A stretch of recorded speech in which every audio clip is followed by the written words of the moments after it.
Good evening, everyone. We are live. Welcome to National Letterers Day, the day we treat Yay! letterers like human beings. So far, I got one email sent directly to me by one of my editors. Uh huh. In the past, I have gotten like 4 or 5 emails. I even Uh had gotten huh. an email from a client who was planning to hire me, and he just said, I just even though we haven't worked together yet, we just wanted to say Happy Letters Appreciation Day, and I think that's how I found out about that holiday. Was on day. But of course, I've had other interactions with people on like Facebook and stuff like that, sending me well wishes Right. on there. And Hello, hello Kit there, Tit Goblin. Goblin. And Welcome. we're missing Paolo tonight. He's got a writing deadline and some family things to take care of. I wonder if he's. I wonder if that means he's sleeping now. It's Did possible. he go to bed early? That's It the is because he's. possible. It's late where he is when we do this show. So. Right. Does So he might have that mean? got, hopefully, he got his work done Yeah, and is sleeping, or he's still working. yeah. That's what I'm wondering. Good evening, Comic Crack. Yeah, I'm also wondering. For those of you who don't know, after we get off this show, Wilson usually goes on and does a TikTok live. So he goes on TikTok and talks toys and comics. And you did a 5.5 hour TikTok live last Friday. I did an unplanned 5.5 hours TikTok live. I was surprised how kind of quickly it went, and Wow. it was the most viewers I had, and people were asking questions because I usually when I prepare for a live, and prepare is a very loose word, mind you. It's like I'm going to build um, one of the action figures, which was for those who don't know, Marvel Legends have these things called build a figures. So if you buy an action figure, it'll come with a part of another figure. So I created, or not created, I build this Colossus from the Age of Apocalypse collection. So I opened up the figures, was showing each pieces, and it wasn't a review of the other characters. It was just to build this character. And I didn't buy any comics last week, so there wasn't really much to talk about comics. I think I had one book I talked about, and that was basically it. Me unboxing, unpackaging parts, building it, answering questions. But there were a lot of Wow. questions. And then I was talking about little tips on how to do custom figures and stuff like that. But like the lazy man's custom, as in like, here is a piece from a pizza box, right? It sits at the pizza table. And I would make suggestions like you can have something like this, and it's a chair or end table for your figures. Because I'm all about, if you can afford to buy it. Hmm. But there's something fun about making it yourself, Right. and not everyone can afford to buy these things. So why not get some crafts and do it yourself? So I was making suggestions like that, talking about how like there's this candy that I got from Five Below, right? It's called Toxic Waste. It's one of those Uh-huh. candies that I'm going to sound like an old man. The kids love it because it's sour, but it comes in a container that looks like it's a barrel, because that's what it is. Right. So you remove the stickers, you repaint it, or you don't even have to repaint it because it even comes with this plastic that looks like ooze coming out. So just Ah. remove the stickers and boom, you can put it with your Ninja Turtle toys. So these are the things that I was talking about. And I guess I had enough people interested that they kept asking questions. Wow. So So I would be answering questions, and the next thing you know it, 5 hours passed. it's like 2 in the morning, right? Two. Some Just about 2 in the morning, because I was like, I gotta go to bed.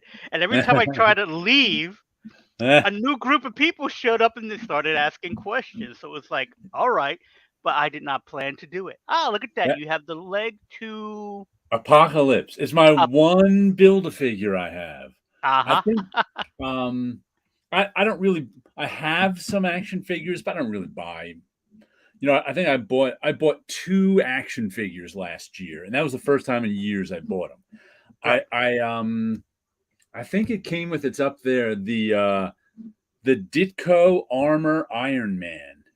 I believe that's the one I bought like 10 or 15 years ago that came with this leg. So, Right. I'm telling you, sometimes I just pick up and play with this leg Mhm. because it's like a fidget toy. Oh, yeah, completely. Good evening, Mind the Hello, Comics. Mind the Oh, there's Comics. Paolo. Hey, Hi, guys. Papa. I definitely can't make it. I'm going to bed early because I need to recoup some sleep. We were just wondering if you were still up and writing, or all that writing and family stuff meant you were going to bed early. I guess it meant he's going to bed early. Excellent. Have a great night, my friend. Get some sleep. So yeah, so I have like a box of figures that I haven't made or anything like that because I still either haven't gotten the characters or whatnot. But I always thought it was funny how I had made the joke. It's like, oh, you could buy an action figure, and if you have a brother, he could play with the extra part. Yeah, I got a Yeah. leg. But it's funny because there's something about building things I really enjoyed, Oh, it's cool. and I it's I got cool one in that leg. sense. I wanted to get all the parts. Yeah, and that's The how they get you. Because Yeah, I feel really, like, you know, this this isn't complete, and I feel like, oh, so I have a whole box full of parts, or at right. least almost full. Like this is Warlock from the New Mutants, and Ah, a lot of these figures had come out way before I was buying them and collecting them. And Hasbro has had the license for the Marvel Legends for years.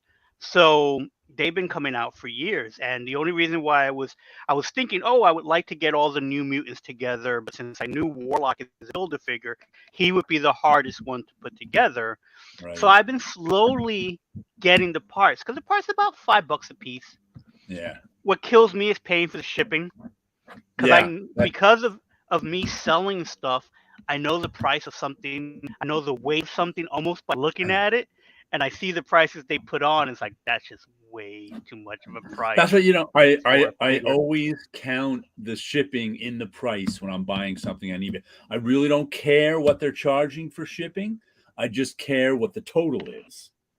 Because Yes, just because it's like, I never go, "Oh, that's only $20." And then, I'm surprised by $10 shipping. I always go, okay, it's the total is $30, or if it says free shipping, I'm like, oh, okay, the total is, because I know they're building shipping into there's really no such thing as free shipping. It just builds it all into the price. exactly. You build, and I prefer it built in because at least Yeah, it seems like you know what you're getting.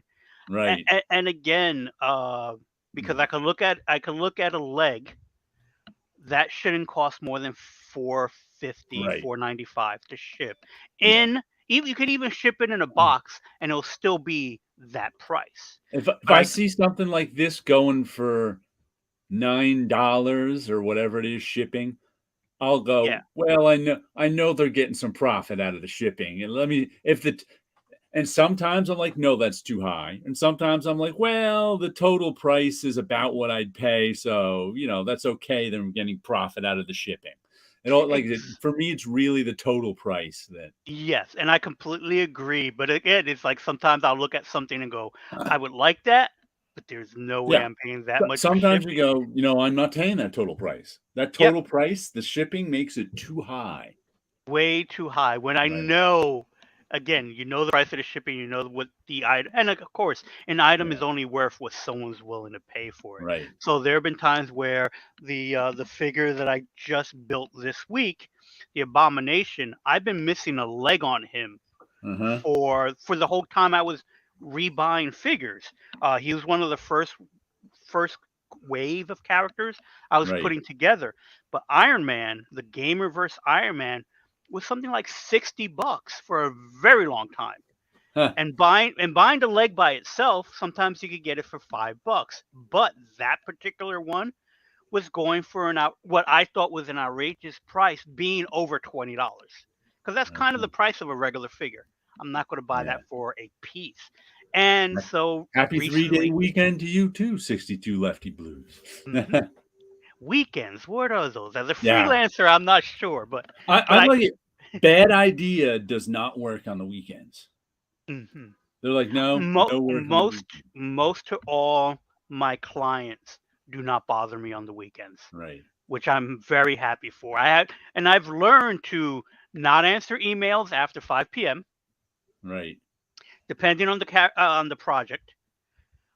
But 9 times out of 10, they don't bother me on the weekends. Mhm. It's only been the independent publishers that would send an email on a Ah, weekend or after a certain time period, and it's like, I had to learn early. Don't answer the emails after 5. Set yeah. your hours and try to keep it at that. What I do now, sometimes I'll work after 5 or 6, but I'll set the email up to send it back to them at 8 the next morning. Oh, 'Cause okay, I'm yeah, like, I don't want it I don't I'll do it now because 'cause I'd like to get things done right away. yes, I'm like, hmm, I don't want it back yeah, hmm, till tomorrow. So I'll just write the email, send it back to them, say, "Send at 8 AM tomorrow," and just forget about it. right, Like, because I don't want it back. I don't wanna bother them. I don't want it back. yeah, exactly, and you don't want to send them something on Friday Yeah. that ends up being wrong for some Right. reason, Yeah. Nope. because sometimes again again, depending on who you're working with and working for as a letterer, I found that there were some people, and I had to put a stop to it, that was like, oh, they didn't really send me the finished script because the writer prefer to edit it as he sees everything at the end. It's like, No. no, no, not at all. When you send me that final script, it's supposed to be final. The only Right. corrections I should be worried about is a Mhm. mistaken comma or a If period that was if the left out. writer wants to pay me extra money, they Uh-huh. can. We'll do it that way. But if they don't want to, no, thank you. Exactly. Cause and again, it's always the smaller press guys that Yeah, will, they don't know. they don't know. And it's also that weird factor of the less money you make on the project, the more they want changes and revisions. The Ah. larger the company, the more money that you get paid, they usually would go, here you go. Okay, it's great. Stamp, go on. And they're also the quickest one to pay you Yeah. compared to other companies where it's like, Uh, there are a handful that I've never seen payment to this day. So again, it's one of those I things actually where, ordered some comics off of eBay this week. Haven't gotten them yet.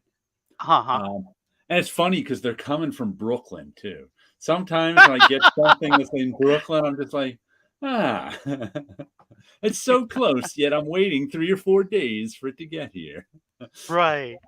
Um, but once again, it was a thing that, it's, there was a series from CrossGen in, like, 2002 called, Route 666. What do we have?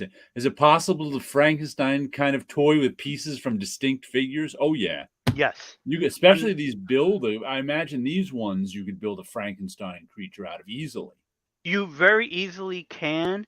It depends on the spot on the parts, because Right, some right. parts will interchange quite easily, But the bigger others won't. guys like Apocalypse, you'd need a bigger like a Hulk or You need a whatever bigger thing to body. Yes, interchange the with, bigger right? bodies tend to work together well. And the And slimmer ones too. yes, it really depends on the parts that you have. Uh, This is my box of single parts, Ah, whereas the other box is my box of almost done. But single parts, I tend to occasionally Frankenstein to pieces just for the fun of it. ah, So you have the Kingpin's body. You have what was the White Hulk called? Zemox, Zemu. abominable snowman type Oh, character. Zemu, that was the monster from the Hulk, right? Right. So that was he had a name. He was the Okay. first creature to be named the Hulk Oh, in that's the right, comic from the books. And then late Zeme, the Hulk from outer space or something they said like right. that on So the later cover. on, later on they renamed them Zemu. So that his arm fits on there. This is the arm for Sasquatch. That fits on the other Ah, side. Not Sasquatch, Wendigo. That fits on the other side. A Wendigo. Wendigo.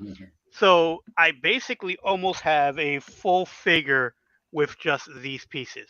So yes, Huh. it is definitely possible to build figures.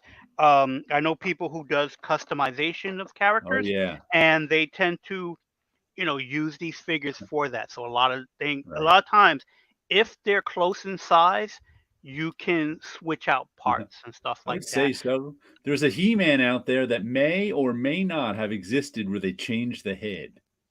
Probably. Oh They yeah, just there are they plenty reuse of. those molds all the time. That's the thing. The Moe's is Some the good evening, God Tank. Some good plastic therapy, yeah. uh-huh. Well, before I interrupted myself, the comic I bought, um, was one called Route 66. I think I have the cross-gen comic, and, like, it was, like, 15 years ago, I said, "You know what I should really buy?" Because I have, like, maybe half the cross-gen stuff that I bought at the Mhm. time. I was like, "I really should buy some of that other cross-gens because it's all generally pretty good," but at the time, they were, like, cross-gen it was kind of the top of the price range of comics. I think they were $3 a comic before most comics were $3 a comic. So I couldn't buy like, 8 cross-gen comics a month. I had other things I wanted to buy. And I think I bought maybe the first 2 or 3 issues of Route 666. It's a horror comic. I remember Tony Bedard wrote it. I can't remember who the artist was. But it was just one I was like, "Eh," and I was like, "I should get that one sometime." And I think it went 22 issues. And I saw a lot. I was just looking for random cross-gen stuff, which I do every now and then, just because I'm always like, I should buy that stuff, but I never end up buying it. Um, but they had like 19, the first 19 issues of Route 666. I think the price was $30 shipped on it, free shipping, $30. I was just like, it's missing 3 issues. $30 is a little steep. So I kind of, I think I put it on my watch list, but I didn't get it. And then just like at the end of the week, they dropped the price to $20. And I was like, $20 with tax is 20. It was like 20 under 22. So I'm like, all right, I'll get that.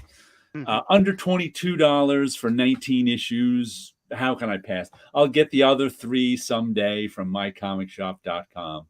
I think they're like $2.50 an issue there. Right. Well, again, it's coming. Matter of fact, I just got my email from my Friday night email from mycomicshop.com telling me what's in on my want list, even though everything's already on my want list. And Right. it's not like they're rare issues that are missing. It'll be like this issue of The Spirit is in, which has been in for months. I just don't buy everything on my want list. But so I got and I'm always like, oh, when I'm like buying them from a shop in California or something, I was like, oh, it's coming all the way across country. Wow, this will take 3-4 days.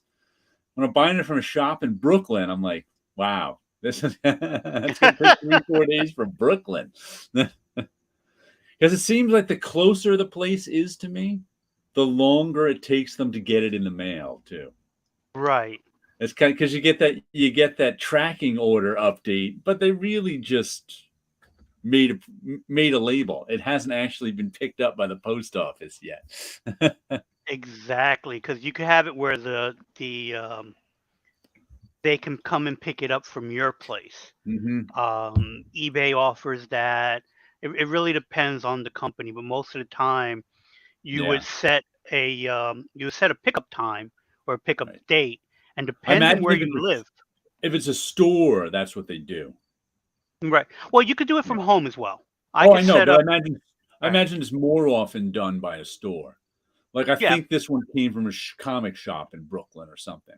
And the Okay. person at the comic shop isn't running down to the post office. I don't think that. No, no, not at all. They're just setting up a pickup at some point, Yeah, yeah. and No, so you can mark it when to pick it up. But the moment they print that label, you get the yeah, notification right, that right. it's on its way, And and you're it's like, like, no, it's not. No, no, it's no, not. it's going to be a few days, and then you get the next notification when the post office picks it up, Right. scans it in. They don't Yeah. always scan it in. So it could be like a day or two before it gets finally scanned in. And then it takes the trip it takes. And then that's when you get all the lies because you get emails going that it's made it to New York or it made it to this facility. And then the way they word it makes it sound like, oh, it's arriving at the unit. Right. It's at the apartment unit, like my place. No, I found out that's the local post office because there's like a big post office it gets to when it gets into New York City. Then it gets into a post office when it gets into the borough. Then it goes to your Ah, local post office, ah. and each one of these are tagged. Oh, And yeah. then, and again, it's all for that false confidence of it's on its way, it's on its way, and it is. But I guess it alleviates you from going, hey, I wonder where it is. Let me call. Yeah. And only to find out when you call in, they see the same information you Yeah. see because they I have access to the same screen that you do. And I realize it's like, wow. So no one really knows where the package is exactly until it gets given to the post person who's going to drop it off that day. Yeah. And then they give you the last little stab is that they picked it up at 6 a.m. and it'll be at your place between 6 and 5 Yeah. p.m. Now, I remember when they first started postal tracking, well, I don't know, 15 years ago now, whenever they first started it, it was so inefficient that I would get whatever was coming in the mail before it was updated in the Yeah. tracking number. It was like tracking was just never updated. Or the worst is when they put down that arrived, but nobody was there to answer. It's like I've been home all day. I have a Yeah. sign on my door that says Yeah. knock hard. I am Yeah. here. I did a bit of Comic Crack, did a bit of eBay shopping this week. I'm with you. I include shipping price in the cost of the book. Yeah, bought from a Canadian seller. So at the end of the day, paid around $2 Canadian each. That's not bad at all. No, I not bad at all. think I bought 9 comics. That's good. Yeah. I ordered something on eBay. It got to my city in 2 days and they placed it in the distribution center. They've had it since the 16th. Oh, Whoa, I hate when that happens. I hate when something gets lost because then I start it's conspiracy. Oh, I had ordered an Iceman action figure. I paid $3 for it, and it was like it was being shipped, and I followed the shipping, and then at the end it just didn't show up. And Yeah. it's like, where'd it go? Where is it? Then the last thing I get is like it was delivered. It's like, no, it wasn't. I didn't receive it. Where is it? To this day, don't know what happened Yeah. to it. There was 2 times when one, when I was ordering postcards. My mother, I gave them to her for Christmas, likes to send out postcards, and she likes to send out old postcards. So you can go on eBay, and for $20, people will send you like a package of old postcards. Some have writing on them, some don't. Um, and it was one when, once again, I was getting it for my mother for Christmas a couple of years ago, and I checked the tracking number or whatever, and it was just sitting in her local post office for like 3-4 days. So I just emailed them like, hey, do you know what's going on with these? And she's like, oh, I'm not. She's like, do you still want them? I'm like, sure. I still want them. I just want to know why they're just. If you happen to go to the post office, maybe you should check on them. She's like, sure, sure. So she checked on them and got them moving and everything was fine. Then there was another time before that where same thing happened, except I was ordering, I think from a bike shop. It was from somewhere in the middle of the country. I was ordering a part for my bicycle, the gear cassette. Same thing happened. For a week, it was just sitting in the local post office. So I like emailed the bike shop saying, "Hey, this has been sitting in the local post office for a week. Do you guys, know what's going on with it?" They immediately just refunded me my money. Didn't even talk. Didn't they're just like, "Here's your money back." Boom.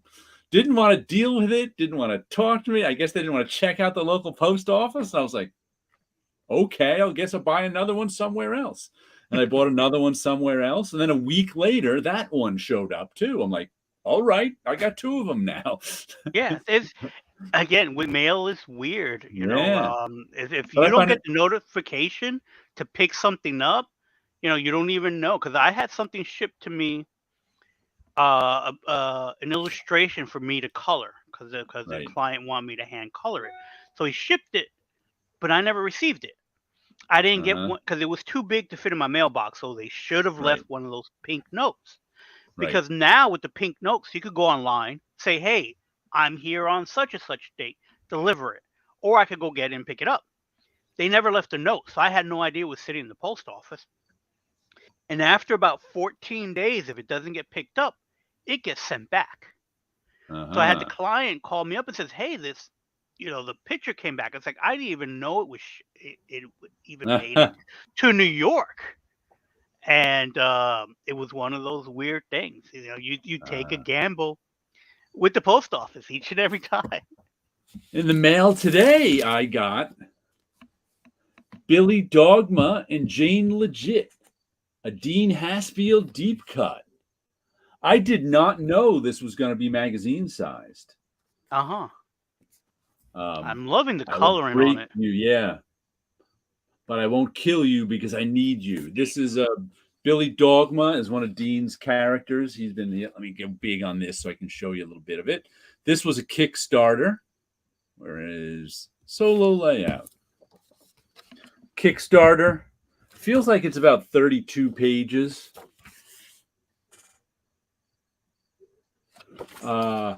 We got a few different Billy Dogma scenes. I haven't read it yet. I look forward to reading it. Dean was also a classmate of mine for a few semesters at SUNY Purchase, so I know him from there. Um, and I've decided, like, because I think this cost me $30 with shipping and everything. That like Kickstarter, I bought a few Kickstarter things this year. And I'm like, I decided that Dean stuff is the only stuff I'm going to be buying regularly on Kickstarter. I'm like, I'm okay with paying $30 for Dean stuff because I know Dean and I want to support Dean and I like his stuff. But I'm like other people, I'm not going to. I forget what I got. Well, that $84 Gatsby book. Gatsby book, I'm like, yeah. I don't think I want to do that anymore. Hmm. I don't want any $84 Gatsby books or stuff like that. I'm like, I'm going to get Dean's stuff. Uh, but yeah, I look forward to reading this. Cool. Like the last thing I got from him just a few months ago was comic book size. So it's interesting that this is magazine size. I wonder if he's moving to this format now permanently, or the next one will be. Have you ever read any of Dean's stuff? I know I've seen Dean stuff, and I know that I probably read some of his.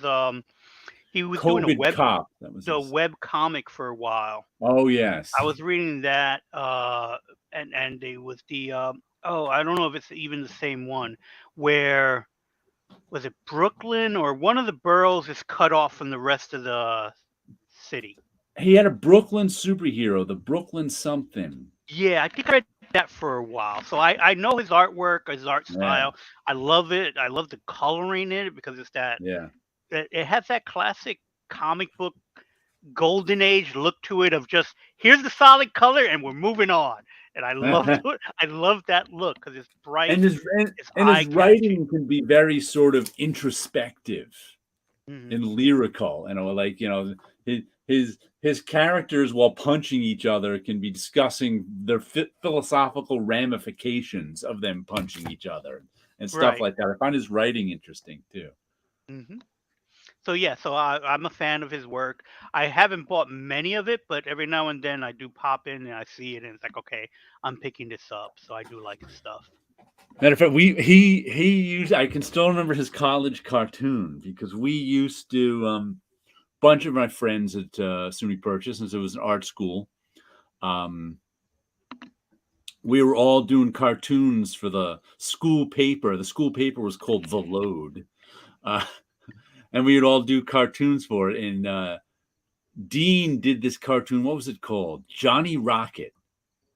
And there was usually 3 panels, and every panel had the same dialogue in it, no matter what was happening. And Johnny Rocket was this, tough.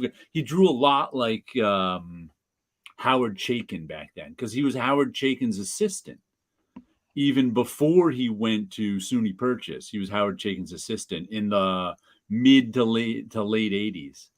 And he'd have, how did it go? Here I go riding in my Jesus buggy. And he had this like big sort of like chopper he would be riding on, but it wasn't really like a motorcycle. It was like kind of low to the ground. Here I go riding in my Jesus buggy. I wish people would die. Thus, I could cruise the roads alone. That was the 3 panels every time. Here I go riding in my Jesus bunny. I wish people would die. Thus, I could cruise the road alone. And there'd be like a little story going on in the pictures too.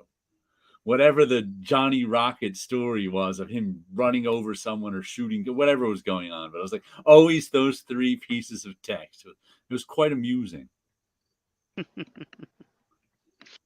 I never Mm-hmm. had a school paper to work on, but in art and design, there was at least 1 or 2 issues of an underground paper we published. And it was mainly because we just got computers and we were learning how to work with whatever was the predecessor to Quark, Uh-huh. if there was one.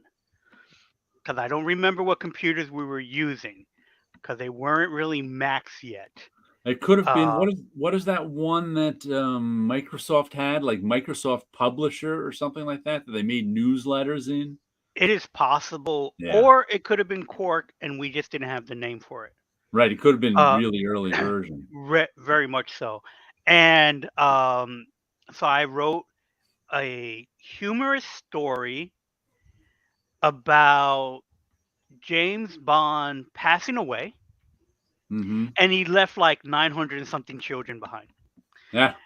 And it was like, so that was what I put together. And then I created the logo for the underground paper. And someone wrote kind of a real article about the new principal. And Uh-huh. next thing you know it, a whole bunch of us was being called into the Yeah. principal's office to find about this underground paper. And I'm like, I just made a logo. I don't know what's going. My stories are about I don't fictional know what cases. these journalists are doing. I don't know what I'm a these guys are doing. cartoonist. I'm just a cartoonist making funny pictures. So I don't know if they ever published any more papers after that. But it was kind of one of those funny things where it was like, oh, I'm publishing something. It made somebody angry. Or I'm not publishing. I'm working alongside with with publishers getting in trouble. Ordering online is a game of statistics. I've exceeded the possible number of positive transactions well beyond the algorithm at this point. So you got a lot of Luckily, bad transactions in your future, the law of averages says. uh, I've had it. I would say probably better than normal most of the time. Yeah, I'm generally satisfied. Yeah. Then there's like, I still have my 9.2 Mr. X that should have been 9.4, but other than that, I don't know. I didn't bother him about, because I was like, I think it's too much trouble to, because if you remember, I bought the CGC Mr. X 9.1. I mean, number 1, and it was supposed to be a 9.4. When I got it, it was a 9.2, and I went, how's that? How many Mr. X number 1 slabs does this guy have that he confuses them? He had But the ball. But I was just like, you know what? I don't really care if it's it was too much trouble to say, Right. hey, send me the 9.4 because it cost $35 for a slabbed comic. That means he's not even making any money on it. No, not at all, because it cost at least $25 to get it slabbed. Right, Not right. even with the cost of shipping, Yeah, the cost of the book. right. So I'm Maybe like, he you know had it what? sitting there, or maybe he was like, he found a box of them and went, I gotta slab all these. I was like, you know what? It's just it's just too much trouble to bother about. So I just said, I'll keep the 9.2 and not say anything. But I got a birthday present this week because my birthday was in the beginning of August. My sister ordered me a book from my Amazon wish list, except it was one of those that wasn't published till the end of August. So it's Three Rocks: The Story of Ernie Bush Miller, the man who created Nancy, and it's by Bill Griffith, the cartoonist from Zippy the Pinhead, and it's a cartoon biography of Ernie Bushmuller. I haven't read it Oh yet since I wow, just okay. got it. Oh, looks like there's some Nancy's in the back. I didn't even really look through it. Oh, I think I just saw some. Who did? It looks like Beto Hernandez doing some. Now this might be Bill Griffith again. It just looked like one of the Hernandez brothers for a second, but lots. I look forward to reading this one. I am curious with the significance of her removing her head on the front cover, I and don't know. and her friend removing his head on the back cover. Yeah, Sluggo. Yeah, I'm very interested on. Is there a story for that too? What a way to capture the interest of a reader. Someone walking by that would just pick that up to just go, why is they removing their heads? And there's a quote on the back from who is this? Emil Ferris, Tom Gammill, and Chris Ware. And Matt Groening is on the front. So, and I guess, and I don't even know what the significance of Three Rocks is, besides the fact that he must have drawn three rocks as like a background element a lot of times. Oh, it's very well possible. If I remember I, correctly, the Nancy comic strips were very simple stripped looking. down. Yeah. Yes. Oh, nice. I've been curious to flip through that one. Yeah. Love Bushmiller's Nancy. Karasik's How to Read Nancy is a fantastic book if you haven't read. Yeah, I've never read that one. I've always kind of wanted to No, read I've that never one heard of too. it. I've seen that. As a matter of fact, I also, since I have this, I dragged out my Guy Gilchrist original Nancy strip. Oh wow, okay. So I've got an original. This is by the artist is Guy Gilchrist. Or Gilchrist. I don't know how he says his name. But here's a certificate of authenticity from him. I didn't put. Often I will put I'll print out the receipt from eBay and put it in the back, so I knew how much I paid. And I don't think I paid that much for this. This is a 2002 strip. I probably got it like 10 years after that. But I find it funny too that Sammy Hagar agrees. He likes a 3-lock box. That's it. 3 is the magic number. They're gone. Get 3 He-Man heads. They're He-Man heads, pulling them off. But this one is. I like this too because it's sort of a Sluggo weed reference too, as he's. And there's Sluggo's garden weeds. But I don't think I paid more than $50 for this. I don't even know if it was shipped. I'd have to Right. look up see if I saved the receipt. But he used to have a bunch of them up at the time when I bought it. So I was like, you know what? Let me get one of those. And you know what's funny? I forget, someone new took over the Nancy strip last year, the year before, and it was a woman. And I can remember when this strip is from 2002. And I can remember when Guy Gilchrist took it over, and all of a sudden everybody was like, Nancy's back. He does a really good job, blah, blah, blah, blah, blah. Oh, really love Guy Gilchrist, Nancy. And then, like, after a couple months of that, I never heard it mentioned again. Mm-hmm.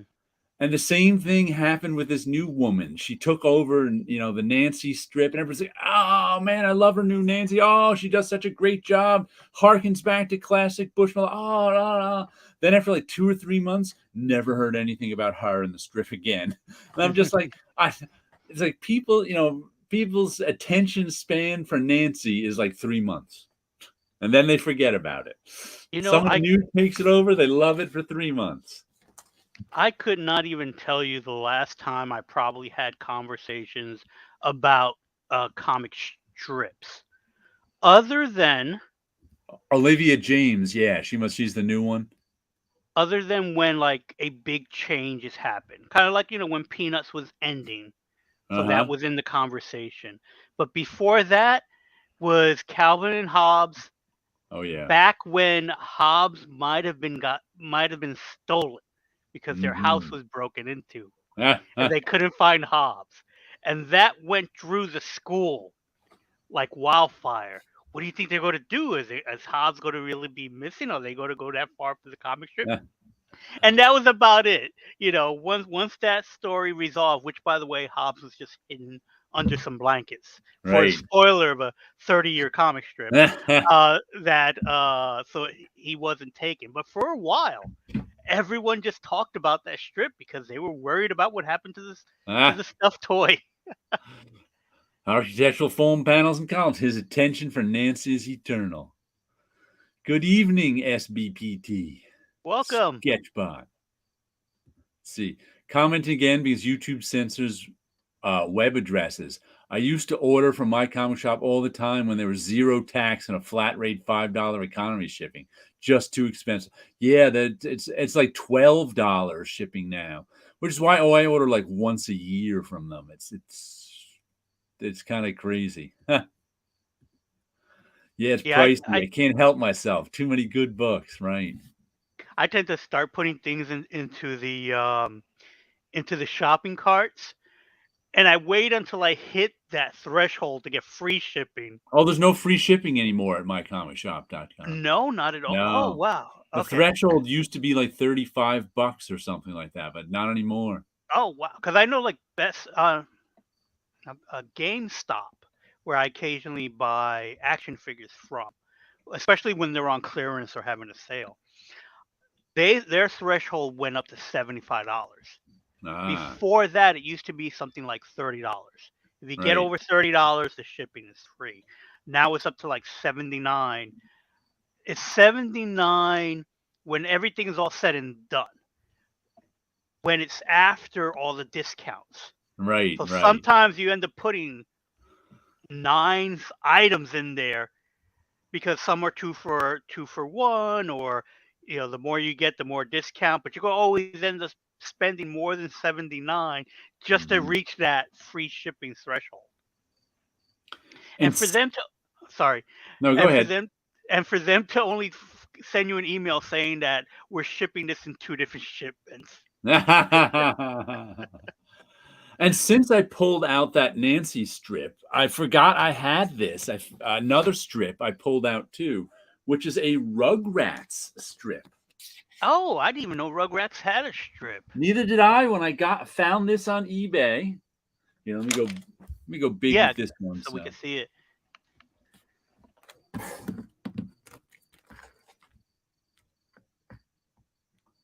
There we go.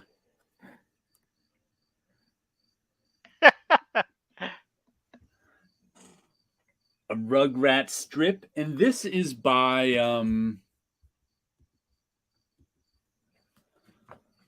first of all, with shipping, I paid $18 for this. I mean, how could I not buy it? In 2015, February 3rd, 2015.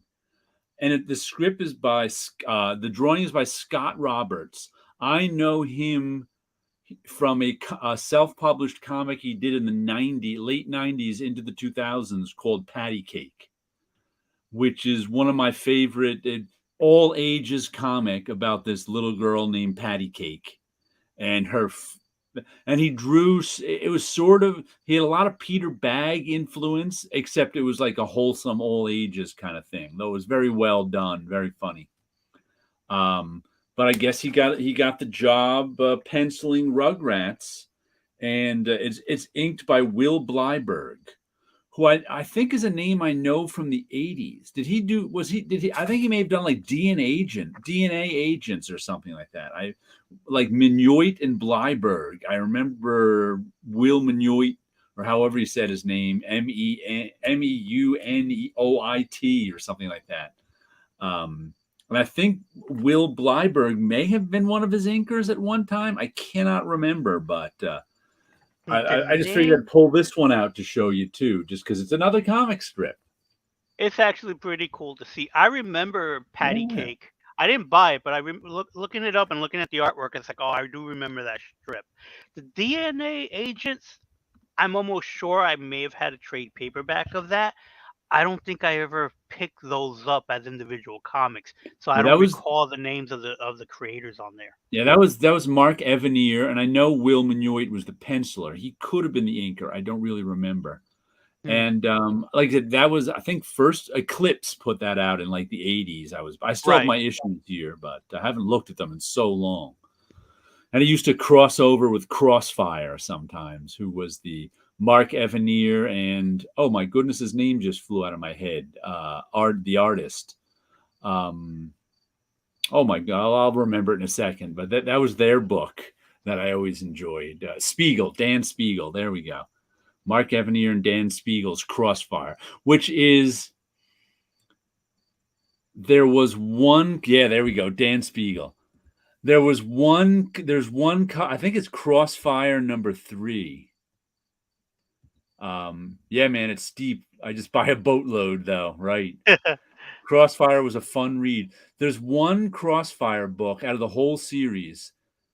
I think it's issue number 3, has a Dave Stevens cover, and it's also got a Marilyn Monroe cover drawn by Dave Stevens. And everybody who looks through dollar boxes for Crossfire, that's the issue that's missing. Hmm. It's like that's the issue like that everybody wants for the Dave Stevens Marilyn Monroe cover, so it's usually missing. Huh. It's a great resource for back issues. Shipping us costs a little, yeah, to Canada, I'm sure it is. But yeah, Crossfire, I remember really enjoying when I was reading Crossfire in the 80s. Oh, is it number 12 is the Marilyn Monroe cover? Okay. I don't know why I Yes, thought it was number 3. issue Number 12. I'm issue looking that up. 12. I recognize the character's artwork. I'm sorry, the character's look. I never read it. That's right. Crossfire and Rainbow was a DNA Agents Crossfire miniseries, because Rainbow was one of the DNA agents, and she was dating Crossfire. But also in Crossfire, as a precursor, because I actually read Mark Evanier's blog. It's in my RSS feed. But in those days, the editorials he used to write in Crossfire were often more interesting than the book, because he'd be writing about the Hollywood stuff he was doing those days. Yeah, there we go. Uh Uh, huh. as AFPC is saying, Evanier's essays in the back were also great. Yeah, I was like, sometimes I liked them better than the comic. I would be like looking forward to his essays in the back even more than the comic. Matter of fact, and Crossfire had some great covers too. The Spiegel covers and whoever else was doing it, really nice covers. Dave Stevens' Elvis cover on Crossfire and Rainbow as well. Yeah, I'd forgotten about that one. Definitely, yeah. But Huh. good stuff, that Crossfire. Matter of See, fact, I think I in the the o- early 2000s, when mycomicshop.com first opened, and that's when they had the free shipping. I think it started out as $25, went up to $35. Now it's just missing. Uh, but that's when I think I was missing like one issue of Crossfire since the 80s. which happened to a lot of my 80s and 90s indie books, because occasionally, because I they were all on my pull list, but occasionally like some book would just not get to my shop, and they were always hard to find. I remember missing, what was it, it was like a Corbin book that everyone was missing the last issue on. I don't know what happened to it, but I ordered like right after mycomicshop.com opened, they like even more than like milehighcomics.com. Mycomicshop.com had all these obscure indie books from the 80s that I was missing one issue of. So I like the first year it was open, I put in like 2 or 3 orders just filling in random holes in my collect. Like I was missing like Good Girls #4, which was like some random Carol Lay series from Fantagraphics in the 80s, like stuff I could never find anywhere. I like filled in all that stuff, and I think I filled in the one issue of Crossfire I was missing. It's like I'm looking at some of the stuff from Eclipse, and it's like I know I had issues of Scout. That Oh I don't yeah, know, that was in my I collection. believe that was one I was missing one issue of too. As a matter of fact, I made first there was Scout, then there was Scout War Shaman. And I think I may have been missing an issue of Scout War Shaman that I ordered. Yeah, Crossfire 12 is going for 30 and up on eBay. Yeah, that's like the one issue of Crossfire that's worth something. Well, Everything else is in the dollar bin. for those who want to know, I did find it for $19.75 on a site that's called Hand Me Down Comics. Ah, Because I just happened to do a search for just Crossfire covers, and that's the first one I seen, and I just clicked on it, and it took me to the site just to look. And it is the Marilyn Monroe cover. It's a beautiful cover. So it's like, I'm yes. just surprised I never picked up. Well, I'm not surprised. It's just that, did they ever make a trade paperback out of this? Huh. Spiegel had a rich, expressive line, which he got more appreciation. Loved his work on the Arachnophobia movie adaptation comic. Oh, I didn't know that existed. Yeah, I I think I knew that existed. Who was the cover? That might have been Dark Horse. I think Spiegel. I think a lot of people don't like, or they're not warm to Spiegel's stuff because there's like a stiffness to his storytelling somehow. Um, it's usually pretty flawless, but somehow there's like a stiffness that puts people. I don't even know how to describe it because I like his stuff in general, but there's and his stuff is like technically really interesting and really well done, but there's like I don't know what it is that's just some missing ingredient to it that I really can't describe. He and Evanier also did a nice run on Blackhawks in the 80s. That was pretty cool. I only have some of that. I wish I had more of it. Scout was so good. I really enjoyed Scout. I wrote Via Candios on my jean jacket that I had all the paintings on in in my college years because that was what was written on the tanks and the Mexican tanks and Scout. Go with God. But how much is shipping? Yeah, Scout was good stuff. That was one of my favorites in the 80s. I was a big Tim Truman fan of his indie stuff in the 80s. Then he went to DC and I lost track of him. Though I do have a couple of Grimjack original pages from his 21st century Grimjack stuff. I can't remember when he redid Grimjack, sometime in maybe in the aughts or the teens. But that's the one where I got 2 pages for the price of one because I forget the name of the series, but I can't even remember who it was published by like IDW or Dynamite or some later Grimjack stuff in like I don't know 2010, not the 1980s stuff, and I bought a page from Tim Truman on off of eBay, and he was like, and he didn't have that page. Oh So wow. he emailed me and he goes, "Go to my website and pick any 2 pages from this section, and I'll send them to you instead." I was like, "Oh, that's cool." So I went to that, and he sent me 2 pages because he was missing the page. That he's like, my art dealer sold it, and I didn't realize it. And it was only like an $80, $100 page. It wasn't a big expensive one or anything like that. But that's how I got the two over that. So it's like I bought a page of original art from David Lapham directly from him, and he forgot to send it to me. Just didn't send it. So I eventually messaged him. He's like, "Oops." So he sent me a little like hand drawn fish head guy saying "no respect" and an autographed copy of Stray Bullets #1 along with my page when he finally got it to me. So the two artists I bought directly from were like, "Oops." Grimjack originals, yeah, very nice, good stuff. I'd like some like 1980s Grimjack originals. By the way, I just saw that Kevin Smith is selling his original art collection. Yeah. I just saw that on social media somewhere Mhm. because he's downsizing, moving back to New Jersey, and some portion of the proceeds are going to the Kubert School. Oh, okay, that's cool. So if you're looking for some art he's like made and he's gotten through business, and art he's bought over the Mhm. years too. So I thought that was interesting. Like, time to pass it on to other people. Believe that Arachnophobia comic came out directly through Walt Disney, Wilson. Oh yeah, Spiegel stuff is a bit stiff, but there's something about the stiffness I found charming.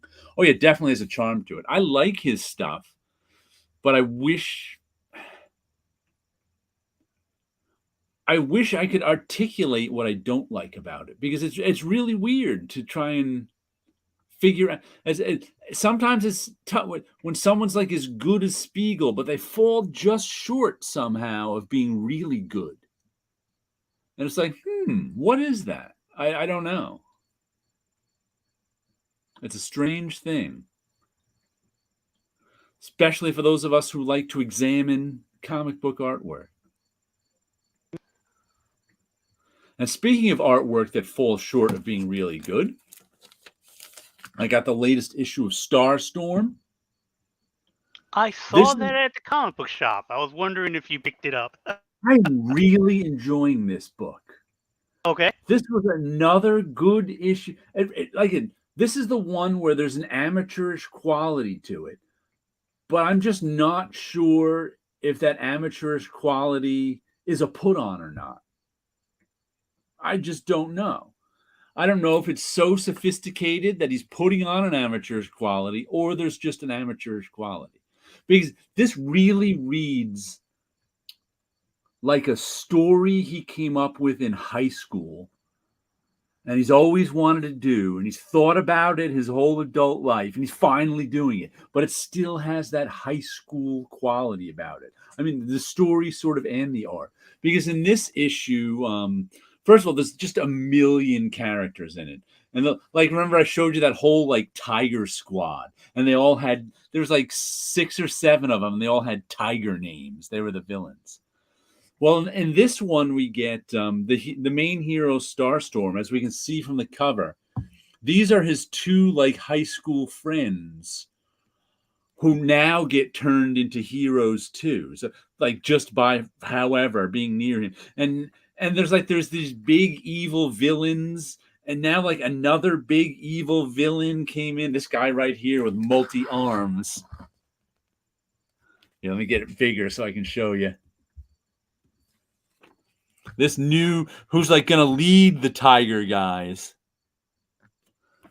There's the, but it's like there's a complete like lack of sophistication to the drawing.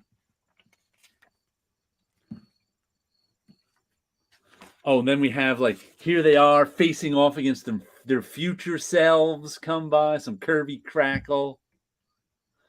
So it's just like he's so enthusiastic about the story, and that comes through on the page. So I really enjoy that. But it's not, I think I like the simplicity of it too. There's like not a lot of sophistication in it, but there's a lot of stuff in it. Right. So it's I think it's really cool. And I think probably a lot of these people who say modern comics suck might like Starstorm Yeah, I because think it, just looking at it makes me feel like that's an image book created by an image fan who learned everything he yeah, loved from Eric Larson.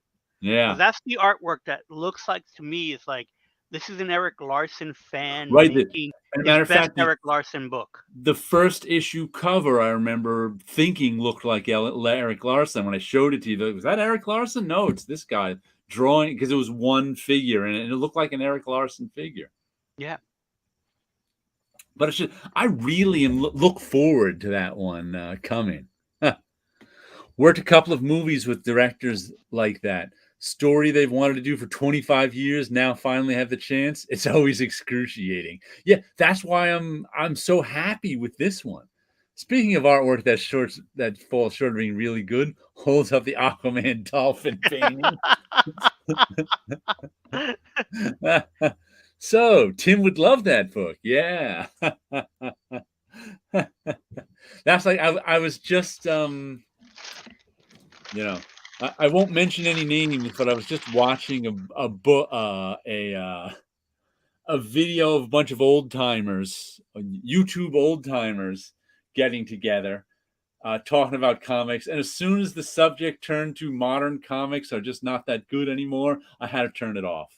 I'm like, I'm someone who shows new comics every week. I can't listen to this modern comics are no good rap. Yeah, there are sites, YouTubers, they'll get to a certain point where it's like I don't need to hear this.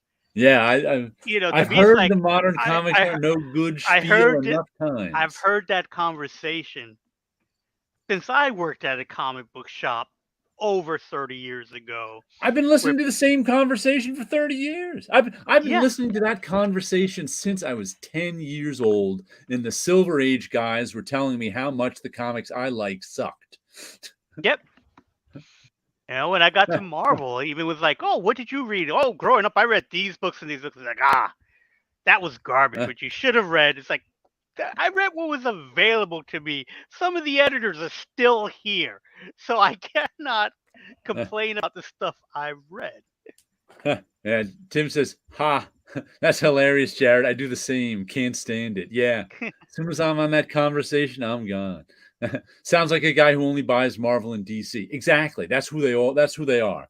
It's like when they say modern comics suck, they mean Marvel and DC. They don't even. The idea of buying, Starstorm doesn't even cross their mind.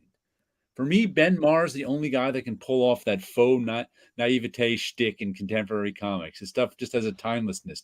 I don't think I know his name. But like I said, I don't know if this is faux naivete or actual naivete. That's what I'm unsure of. And I'm especially unsure of because it's by Drew Craig, who is Wes Craig's brother. And I think Wes Craig is a terrific artist. He has got some of the most sophisticated design in his comics. He's the guy who does Deadly Class, which used to be one of my favorite books until the story took a turn that just made me lose interest in it, which hardly ever happens to me. But Wes Craig is A level. So the idea that maybe his brother is sort of this amateur talented artist. So that's what I find so strange. I'm not sure if that's faux naivete or actual naivete. Marvel comics aren't bad, they're just old. I just wish there was more writing and art. There's more writing. Art is still great for the most part. Yeah, I don't read much Marvel or DC, so I really don't have much of an opinion on them.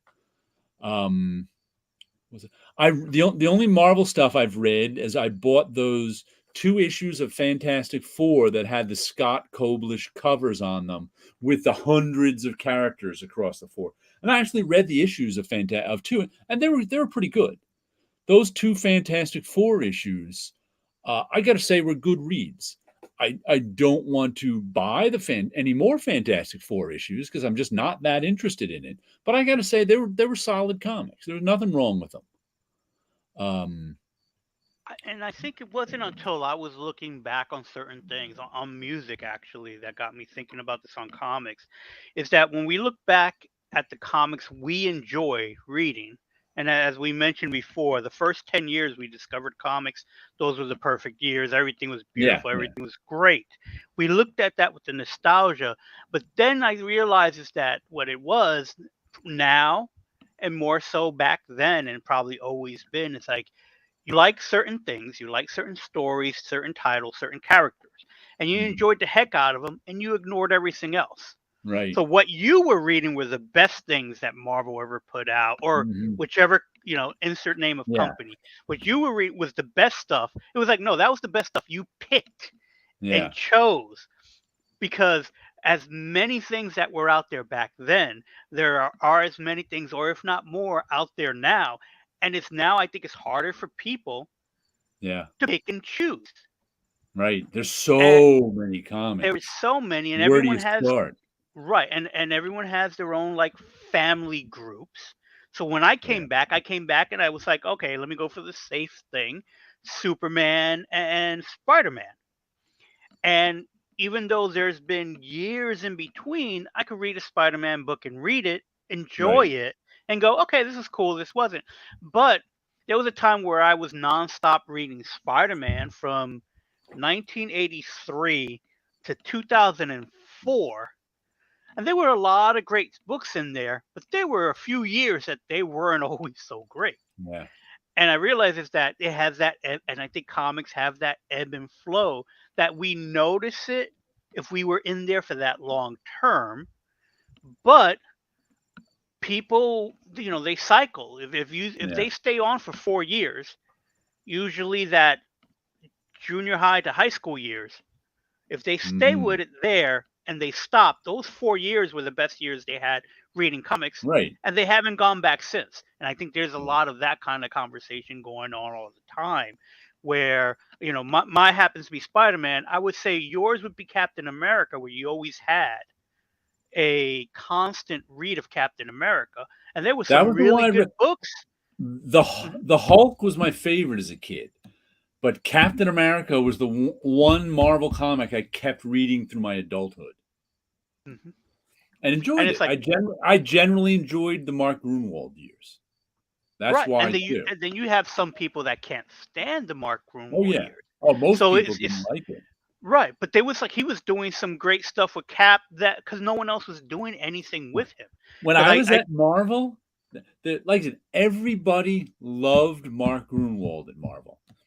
Hardly anybody liked his writing because I'd be reading people. I'd be talking about or reading Captain America like in the early '90s, and everybody at Marvel's like, "You read that book?" I'm like, "Yeah, I like this one." Let's say 62 Lefty Blues is enjoying Res Craig's Kaya. I read the first issue of that and I didn't stick with it, not because I didn't like it. I just wasn't in the mood for that. That's more of a teen, sort of all ages book. I may have picked up 2 issues of it. I can't remember. I just kind of wasn't in the mood for that. So I ended up not buying it. But it was well done. The sheer amount of indie titles out there these days and small press books is just amazing. Oh, yeah. Like I said, there are more good comics than I can afford. So when I hear people saying modern comics suck, I'm just like, really? Really? I every week I yeah, spend $30 on comics and show them off in videos. And I have people make comments saying, "Wow, thanks. You really helped me find some good comics." You think there are no good comics out there? Galaxy Comics is our biggest shop in town. They just love flipping through the indie rack. Yeah, true, true, true. Kai is a lot of fun, Lefty. Yeah, so many comics and an ever shrinking readership. Yeah, it's strange. Trying my best with the kids. Hey, if he's, yeah, it's great hearing my daughter talk to her friends about comics when they come over to play. That's cool. That's often keep fighting the good fight. I try to proselytize to new readers by handing out comics instead of candy at Halloween. That's a good thing. I used to do Yeah, that. I've done that before too. Yeah, unfortunately I don't get all that much trick or treaters, so I end up having to stop. But Yeah. I used to. That was a great way to get rid of some extra comics, and I would give them comics, cards, because back then Marvel had owned Fleer, so we got the cards pretty inexpensive or cheap, and or for free, really depending. And again, it's like gave out so many things because you figured hopefully that would encourage more people to read comics. Speaking of comics that nobody buys but me, Sunshine Patriots by Howard Chaykin. This is 2 of 2. And it's being published by Alien Books Fair Square Comics, who I think somebody here said was the ones taking over for Valiant. They're publishing Yes, the stuff that's left over, and I think Lisa Hawkins they Lisa hired. should be over there now. I Or think if I could Lisa's catch her the editor in name. chief. And I don't know where this one, like this, the first issue of this just showed up a month ago in my shop because Howard Chaykin's has had the Hey Kids comics coming out for the last 5-6 months. So I was aware this one showed up, and I'm like, where's this one from? Howard Chaykin usually doesn't have 2 comics out at the same time. And these are like square bound and $10 a piece. I wonder if they're just putting this in a trade paperback right away, or just publishing these 2 comics. I don't know, because like I said, it's only 2 issues, so probably this is 48 pages. So 100-page trade paperback seems a little slim, but it's Howard Chaykin stuff. Someone on here said last one of this, Howard Chaykin refuses to hold the audience's hand when he makes his comics, and this isn't nearly as confusing as Hey Kids comics, but I can see there's he just switches scenes, switches characters.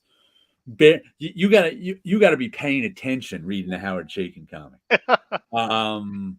But it was fun stuff. It takes place in the early 19 teens, and there's a couple of and it's a couple of Rough Riders from the Spanish-American War who are out in Hollywood trying to be troubleshooters, and they're going up against the Jewish mob and the Italian mob and producers of movies and who is it? The German president of Mexico, Emperor Maximilian or somebody. So it's a really historical one, but a lot of fun. Like I said, I always enjoy Howard Chaykin's stuff. And it was a nice little surprise, this 2-issue series. But like I said, not everybody's a big Howard Chaykin fan, so it's another comic that people who people who loved Howard Chaykin in the 70s would probably think his comics suck now because it's not Marvel or DC. Yeah. You got me back in the comics because there's so many good ones in your videos. Yeah, I show off good comics every week, and that's why I can't listen to that modern comics suck spiels from people. I'm like, I show good ones every week. Do you think I have no taste? People who say comic books suck. Yeah, you never know if they continue reading around their trick-or-treat halls, but at least for a night they're ecstatic. Yeah. Comics that are different from the classics are keeping the genre alive. I can still find some interesting comics in Marvel and DC outside of the main. Yeah, like I said, I enjoyed those 2 Fantastic Four. Marvel and DC, the law of averages says they must have some comics that I like. I'm just not interested in finding them. I'm more interested in finding the indie stuff. So that's why I generally say I have no opinion on Marvel or DC comics, because I generally don't read them. And I don't read them because they're all terrible. I mean, how would I know? And the law of averages says everything averages out. So there have to be some good ones along with the terrible ones. Hellcat, Blade, Scarlet Witch, Nightwing, Shazam, The Human Target are some of them. There you go. The Human Target was a good book. Yep. Are these all current titles? Yeah, I think they are. Like I said, pick up the latest Fantastic Four. I enjoyed it. I bought it only because of the Scott Koblish covers, but I enjoyed it. Speaking of which, Scott Koblish, once again, someone I knew from back in the Marvel. He was Romita Raider. He's got an ongoing series coming out from Image Comics next year. So I'll have to let you know when that we get more news on that. But I bought a comic that's up Wilson's alley this week. Godzilla Rivals versus Yep. Space Godzilla. Yes. It's a one-shot from IDW. I got the same book, but I think it's a different cover than what you have. Very similar, but different. I'll show them some insides. There you go. For those who don't know, Space Godzilla is a Godzilla from outer space. The theory is when Mothra went into space, she took some Godzilla cells.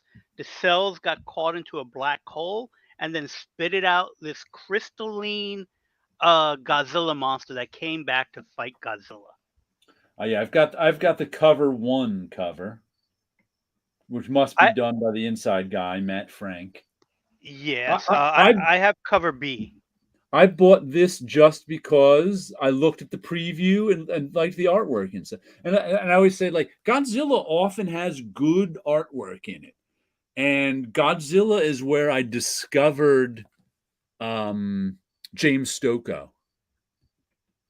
Wilson got the Zerit cover. Okay. I flipped through that as well, Jared. Yeah. Yeah, Matt Frank is one of those Godzilla artists that I think made a name for himself as being someone who loves Godzilla and kept drawing monsters online and stuff like that, and eventually got picked up when Godzilla was made its resurgence fairly recently, because Godzilla ebbs and flows. Like we were talking about with the comics, is that Godzilla's very first comics was at Marvel. Unrecognizable monster. Right. It wasn't until Art Adams drew him, and Herb Trimpe did a great job. I was just angry that the superheroes couldn't beat Godzilla. I just remember that. I was like, they could take out Godzilla. I was more angry that you had the Shogun Warriors. Uh-huh. Herb Trimpe also, it was the same creative team. Right. You had these giant robots that were made to kind of fight Godzilla, and they never had a crossover at all. Those Marvel Godzillas are a little pricey these days. Oh, they are. I think people are realizing how much fun they actually and were. It's Marvel and it's Godzilla. Yeah, and you had Shield was chasing Godzilla. Yeah. It was a point. Nick Fury appointed Dum Dum Dugan. Right. To go after. He was the liaison, so he was the one in charge of chasing Godzilla. Yeah. And I only know this years later, is that when Marvel licensed Godzilla, when you're licensing something from a company like Toho, who's a Japanese company, completely runs differently than American companies.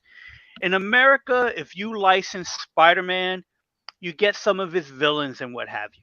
And you pay a certain price. Over in Japan, the way the story was told to me, Godzilla cost whatever the licensing fee was.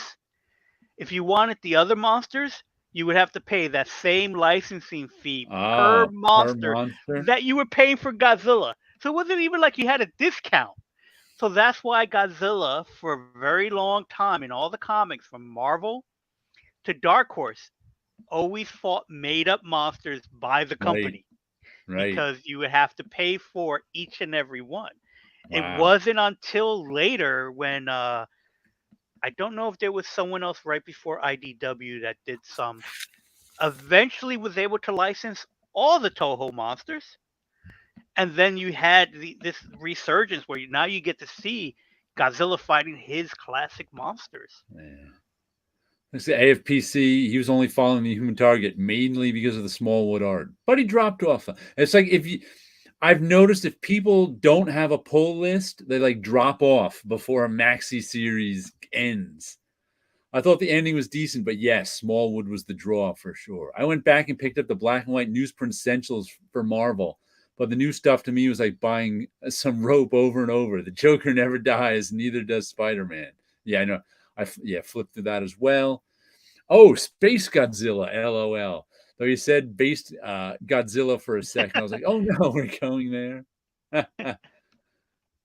I'd pick it up if it had Xerit interiors. The interiors are pretty good. I just read Godzilla War for Humanity #1 last night. Fun, basic read, but the art and colors were the highlight. I think it was like the one Stoko did, the Godzilla 100 Years War or something like that. That was the one I bought. I liked that one a lot. Trimpy's work on Shogun Warriors was outstanding. Oh, there I it is. also picked up Godzilla the War for War for, Humanity #1. and I just like how cute they drew these kaijus on their cover. It does I haven't read unfortunately any of have them some. yet. I worship the altar of Trimpy, R.I.P. Yeah. Speaking of the great one, I have the same Godzilla figure, Wilson. It's up on my movie shelf of the box set. All right. Ah, It's only today that I found out my Imperial Rubber Godzilla is like $150. Godzilla is expensive and popular again. We can yes, only he hope. I is. love it. Yeah, this I liked the art in it. Have you read this, Wilson? No, no. I picked up comics yesterday, and what's funny, this week I have 5 different kaiju books that came out, and then three of them are Godzilla. So we got Godzilla Rivals, which we just showed. We have Godzilla War for Humanity Uh-huh. and Godzilla Here Be Dragons. Huh. So it's like, Wow. and then on the other side, American Mythology printed Beast of Bowery Boulevard. I have no idea what it's about. I just happened to see it on the stand and was like, Okay. well, I'm picking up kaiju books. And then this one called Cocaine Kaiju, Uh-huh. which is very similar to that Cocaine Bear. Right. And then when I went to look in it, they're all blank pages. It's a sketchbook. You're But supposed to I, w- you're supposed to but do some coke and draw on it. Fill I it up. guess so, or draw it with Coke. We do not condone that. We're just joking. And and the comic guy, when I was buying it, said, yeah, it was very popular. They printed a white one as well, and apparently there's not too many of these printed altogether. And then some of Yeah. them have a blank cover as well. So Antarctic Press did it, and they were the ones that I had bought. I'm looking for a book. I don't think I received it yet. Oh no, I did. Antarctic Press was the one that did a Kickstarter that I bought from, who did these Spectrum heroes. These are like the Ah. 70s Japanese superheroes. Predecessor to like Power Rangers and stuff like that, where this has, I think, 6 titles. It's not a crossover, they're individual stories of these very popular characters from that time period. And I think Matt Frank might have done one of the covers. Yeah, I enjoyed his art in this. Oh, it looks like they have the other covers in here too. That's the cover you bought, right? Yes, that's the one that I bought. So they have the cover. But the writing, there's 2 levels of writing on this. The word balloons, there's the word balloon level of writing, and the problem is it's all done in an alien language. So there's no actual writing in the word balloons. It's all alien scribbles. And then the captions, most of the writing is in these captions. And it's all like, I guess it's supposed to be wherever this foreign planet is, it's their holy text. So it's like a preacher reading their holy text, and what's going on in the holy text is supposed to be paralleling Space Godzilla wrecking their planet. The problem is I got bored reading the holy text like 6 pages in. I'm like, I get the gimmick, I don't care. So the whole rest of the book, I just skipped all the text and looked at the pictures and was following the story through the pictures of the battle between Space Godzilla and this other monster that they, I think, unleashed to try to stop Space Godzilla. And Space Godzilla keeps mutating too and turning into other forms for whatever reason. But I really liked the artwork. I thought it was terrific.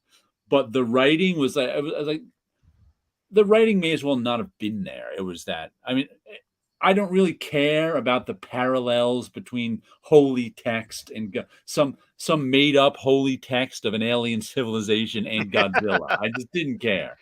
Mhm. But good book. I enjoyed it. But know what was weird?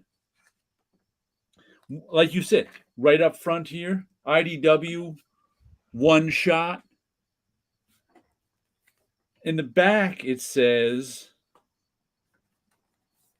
next issue.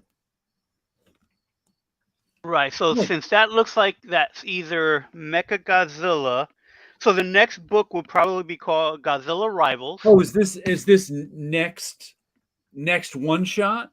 I would assume so Ah, because okay. the image is of Mecha Godzilla. Right.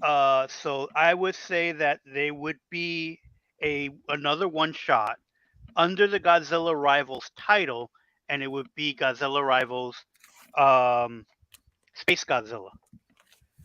Now I'm going to guess and or assume because in the next couple of pages of ads they have something called Godzilla Rivals Round 1. These are probably Ah. more like prequels to Oh, get you to okay. know who the monsters are before they do a whole Ah, monster book right. itself. Because even though I'm loving this Godzilla resurgence, there's so many kaiju books out there. There also have never been a long running Godzilla series. Yeah.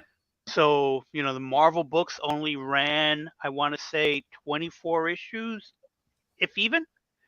Um, the Dark Horse ones always had, like, they started off in Dark Horse Presents. Then there was a Uh-huh. 6-issue miniseries of them reprinting Godzilla 1985, but the Japanese version of it, the manga reprinted in America.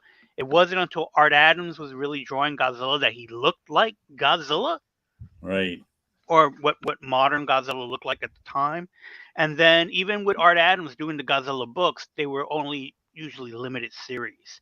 So Godzilla would have it to a certain point, and then it'll kind of drop off. So, and I think the main problem was because Godzilla was always fighting made up monsters. It wasn't until IDW started bringing all the other monsters in. Uh, Stoko stuff gives AFPC anxiety. I never heard that before. The Stoko one was killer. Yeah, Godzilla in Hell was a good miniseries as well. Yeah, I've heard good things about that Godzilla in Hell. You can only hope. I love his take on some kaiju shit. Oh man, Here Be Dragons looked good. I might grab that. Actually, I'll give comics to my students at Free Comic Book Day to convince the school's principal to let me do it. I always say reading comics is better than reading nothing. Yep. Mm-hmm. For sure, his take would be incredible. Yeah, that's why comics and manga nurture young readers. Literacy will prevail. Manga is saving many publishing houses in Europe. Kids can't get enough. Interesting. I wanted a 12-issue maxi series by Tom King about how Mothra is depressed. Kaiju amazingness. Yeah. Right, no barrier to entry. Huge variety of subject matter for kids of every stripe and endlessly readable. Yeah. And speaking of another book, another monster book, Monstrous number 47. This is one of my longest running comics. Mm-hmm. This series has really been paying off well recently.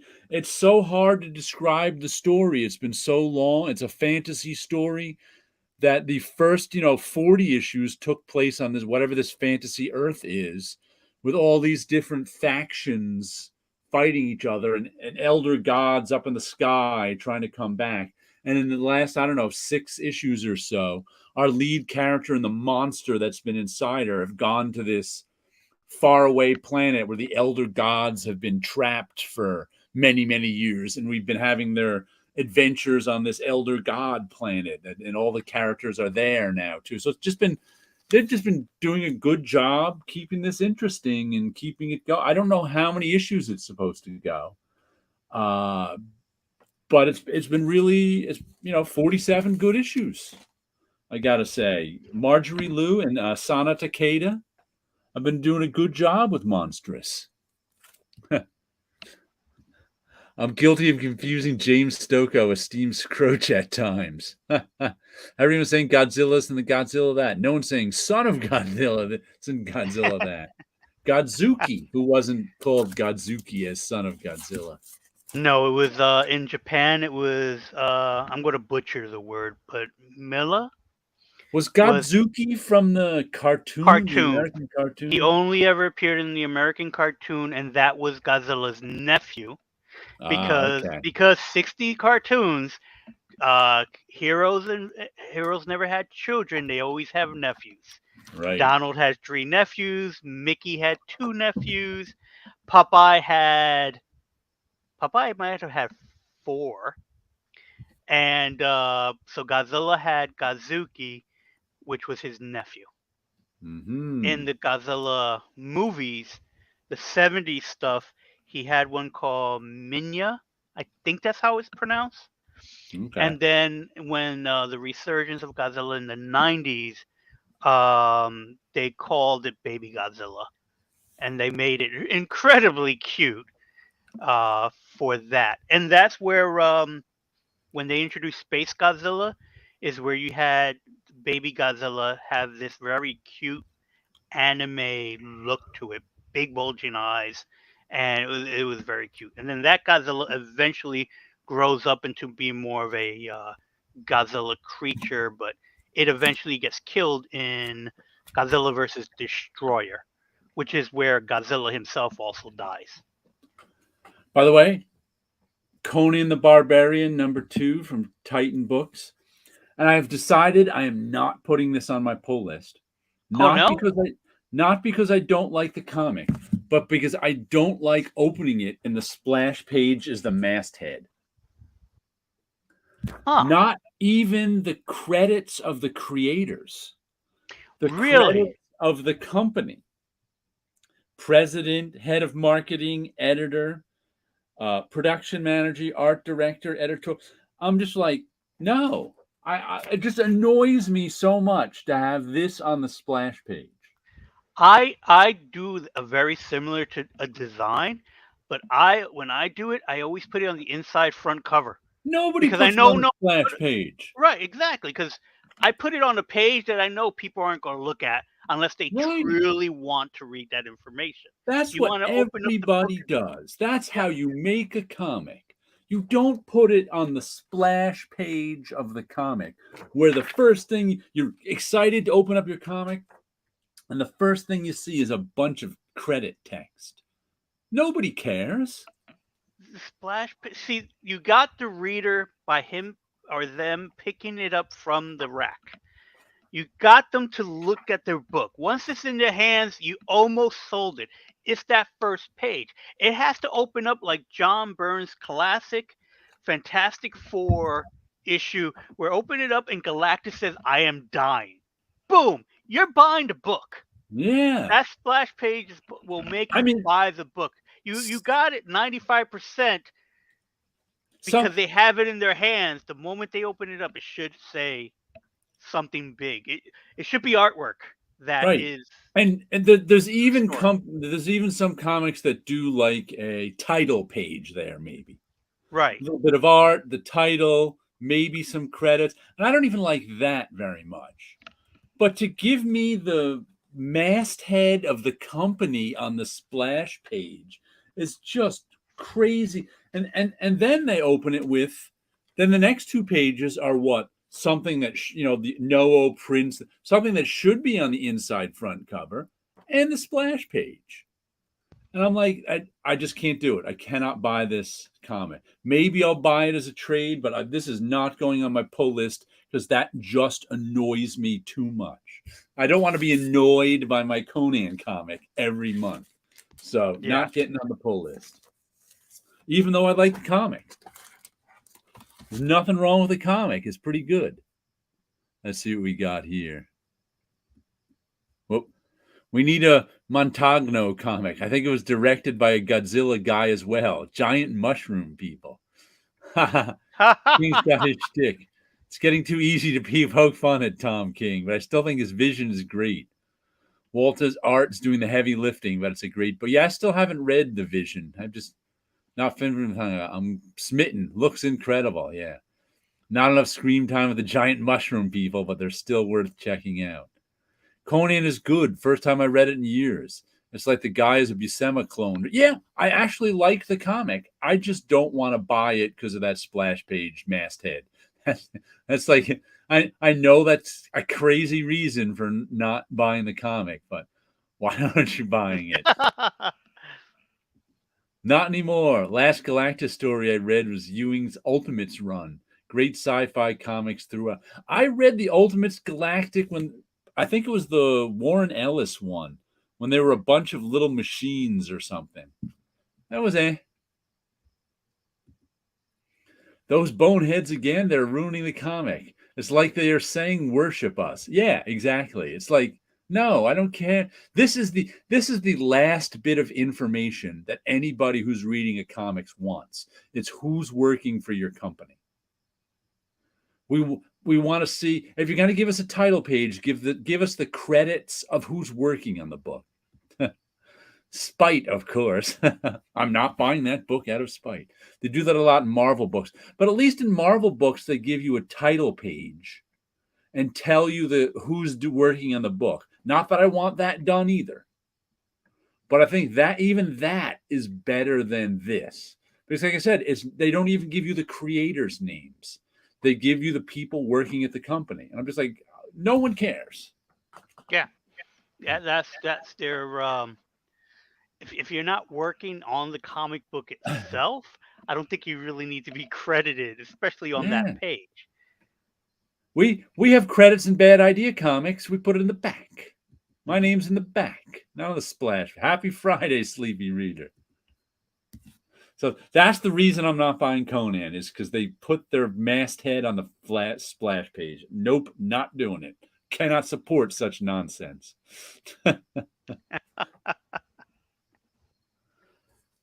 Let's see, another one I got. Local Man Special, number I 1. I almost picked up that book because of the cover, because that's a classic Deathmate cover, Right.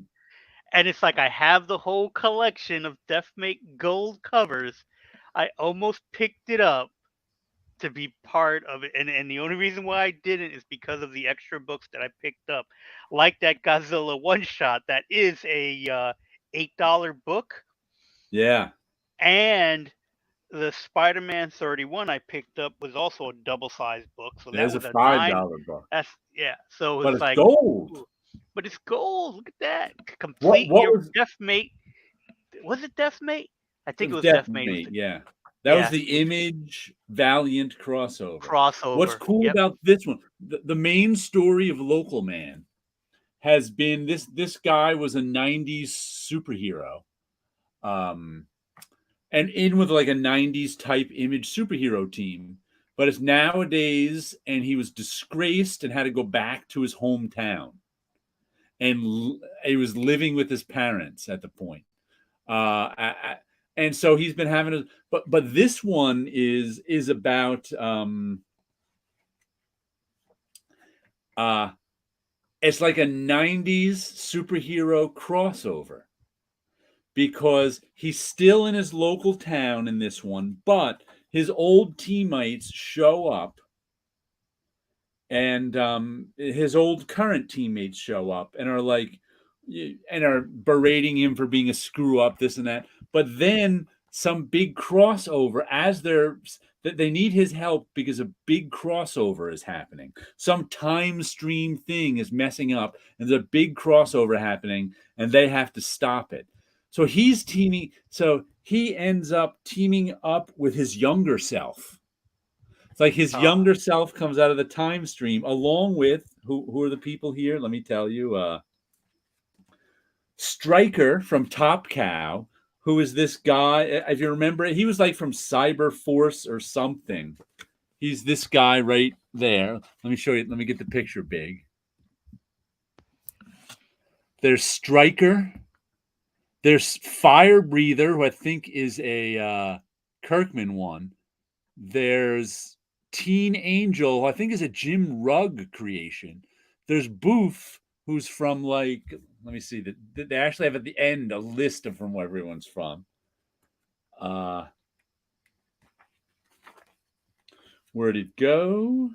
Oh, Stryker from Top Cow, Fire Breather, oh, Phil Hester and Andy Kuhn, Dynamo 5, Jay Farber and Muhammad A. Ashra. The Flame, who they were fighting, created by Will Eisner and Lou Fine. So he must be in the public domain now, The Flame. Boof is a Todd McFarlane character. Street Angel is Jim Rugg and Brian Maruka. And Battle Pope by Kirkman and Tony Moore is in here too. But then the funny thing too was, like I said, there's this time anomaly going on. So he's got to team up with his past self and all these other people from all over the place, and they have to go and here they all are fighting each other. Let me show you this classic sort of all the characters face off splash page. It's like their past selves, their Oh, so looks like Jared knocked himself off. So this is my show now. So we're going to go back to talking about Godzilla until he comes back. That double page spread was too much. It kicked me right out. I started talking about Godzilla again. I'm loving that double page spread because it has the Image Unite logo on there.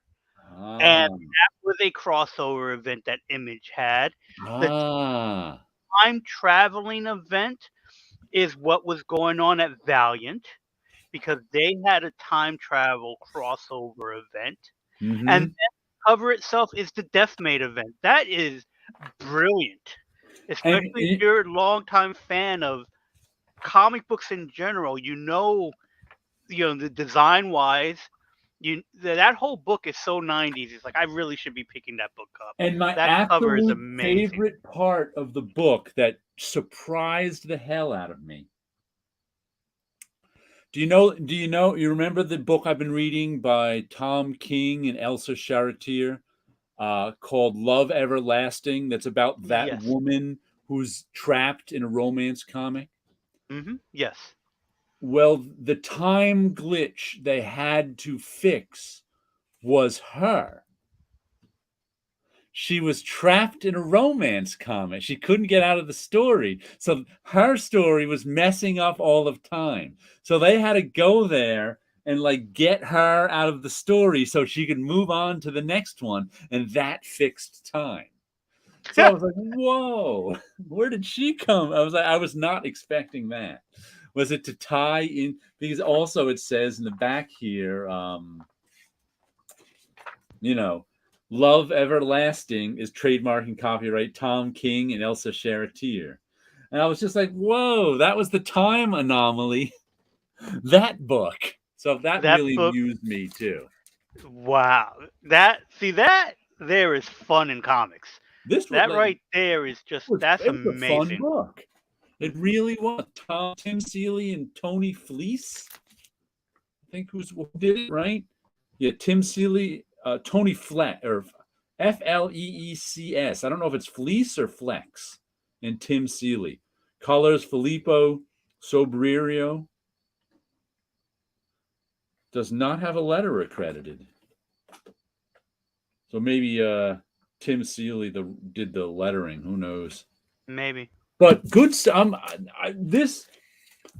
I have gotten like one shots from Image series that I like there were some Wicked and Divine one shots, and there was some other like series I've collected and they've had one shot of Nocterra one shots. This is the best of the one shots I've seen of stuff. Sometimes they're good, sometimes they're just okay. Occasionally they're good, sometimes they're why did I read this? This one was really good. I really enjoyed this. Really enjoyed it. Let's see. Titan is owned by a British company, so that explains the posh egos to take that page. Yeah, they don't know any better. I adore Deathmate. Blue and yellow notoriously slept on in favor of red and black, but they're true gems. Andy Kuhn, speaking of slept on, is an underrated artist. There you go. Image United broke my heart when I didn't finish it at the time. Ah, Hmm. Image United.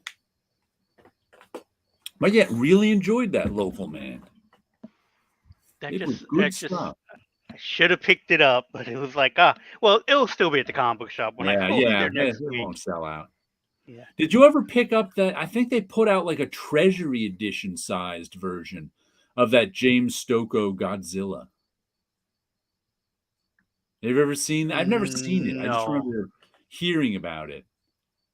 No, I did not pick that up. I picked up only I was when I was aware of them, I was picking up the individual issues, and this before I even bothered to get a subscription because it's like Right. I'm trying to go by memory. I know there's a Godzilla project coming out, and since I don't go to the comic book shop every week, by the time I go, it was like, oh, I don't even remember the title, so I didn't get all of them when they were coming out or when they started their series.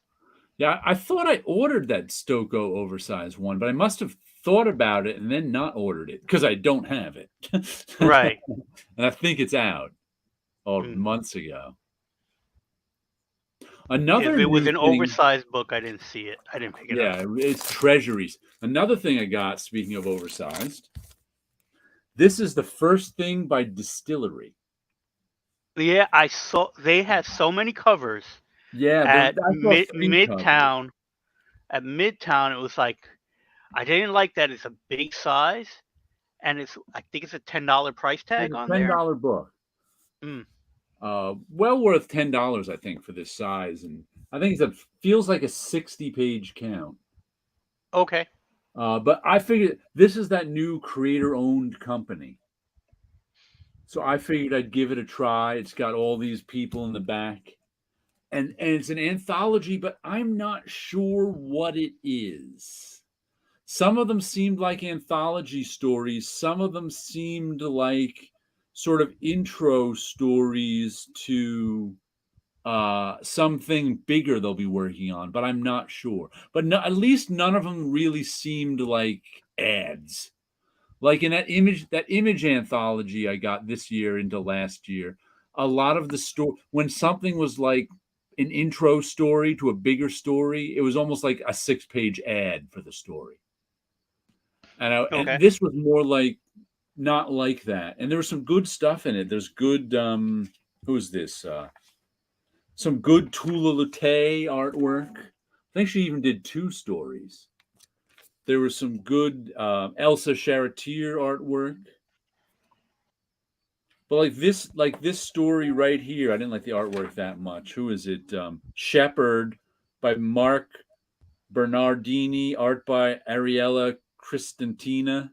This one seemed like an introductory story to something. There really wasn't a story there, and it kind of ended where the story could begin. So that was a little eh. But here's the other Tulu table. But I thought it was well worth $9 to check out everything that's in it. And even there was an Edward Rizzo, Brian Azzarello story where I liked the artwork, but the story once again just seemed like a little introductory story and not even a particularly interesting one. So, but I don't expect to like everything in an anthology. But like, who is the? Oh, this is the Francesco Francavilla artwork. There's some nice artwork by him in here too. He's always got nice colors in his artwork. I picked the cover with tentacles. Scott Snyder and Francesco Francavilla. Like this one seemed like an introduction to something because it's the story of a guy who is an avid boater, and when he was young, his father bought a boat, and he and his father and brother went out on the boat many times, but one time they got caught in a storm, and the boat got swamped, and his brother died. So from then on in, his father said, "We can never go on boats again." So he never went on a boat until when he was 16. His father died, and he was like he was like I want to enjoy sailing again. So he went on boats again, and he had a regular day job, but then he had like a blog or something, or he wrote for some small boat magazine. And then one day he got an invitation to go on the White Boat, which is this giant yacht, which is kind of legendary. He said, he's like, there's stories about the White Boat. And he's like, I can't believe they actually want me to write an article about the White Boat. He's like, this is great. I'm going to. So he they give him a time and dock to go on to. So he's like, oh, great. I get to go on the White Boat. Goes on the captain greets him at the White Boat, brings him on. Then as he gets on, he's like, why is the captain leaving? That's weird. And then he goes into his cabin, and his cabin is an exact replica of his apartment.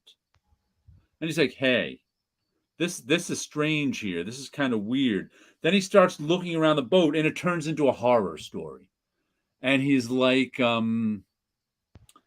what's going on here? And then he goes into other rooms, and all the rooms look like places he's lived throughout his life. Like the apartment from 2 apartments ago, his childhood room. And he's like, what is going on here? This is so weird. So he goes deep into the bowels of the ship finally, and he's just like he's in a horror story now. He's like, what's going on? Finally, he opens up a door, and he's like, who can that be? Roy? And it's another grown adult, but it's his brother. And his brother, he's like, Roy, his brother who died as a kid in the boating accident. He's like, but where are you? Where have you been all these years? I've been here, Kip, just here. That's when I start screaming. I scream with everything in my soul, but the ship sails on. And it just says, Snyder and Franco Francavilla's White Boat. And I'm like, well, is there more to this? Is it just like, was that just our little horror? That was a good little horror story, but we got a title here. Is that going to be one of their series that comes out from Distillery? I have no idea. And there were a couple other stories like that. That was a nice little horror story, but is the White Boat going to be a series of horror stories? Because there's a lot of backstory going on for a 6-page story. Right. It's this guy. So some of it got me curious. I'm like, is there more to this? I just don't know. And does it tell you anything about the company, since it They is a tell us brand new nothing company? about that. You know what they tell us about? Is there a masthead? They tell us about the woman who designed a toy for them, who designed the official distillery toy that artists are going to be customizing. And then they gave us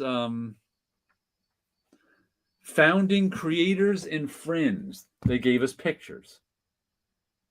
Other than that, we got no information. There's our information on Distillery and what's coming next. Wow. So not even an editorial page. Oh, hold on. I'm wrong. Here is like 40 words. At Distillery, we're doing something different. Not only are we publishing creator-owned comics, but creators are and will be co-owners of Distillery as well. We believe these differences inspire creators to do their most potent work.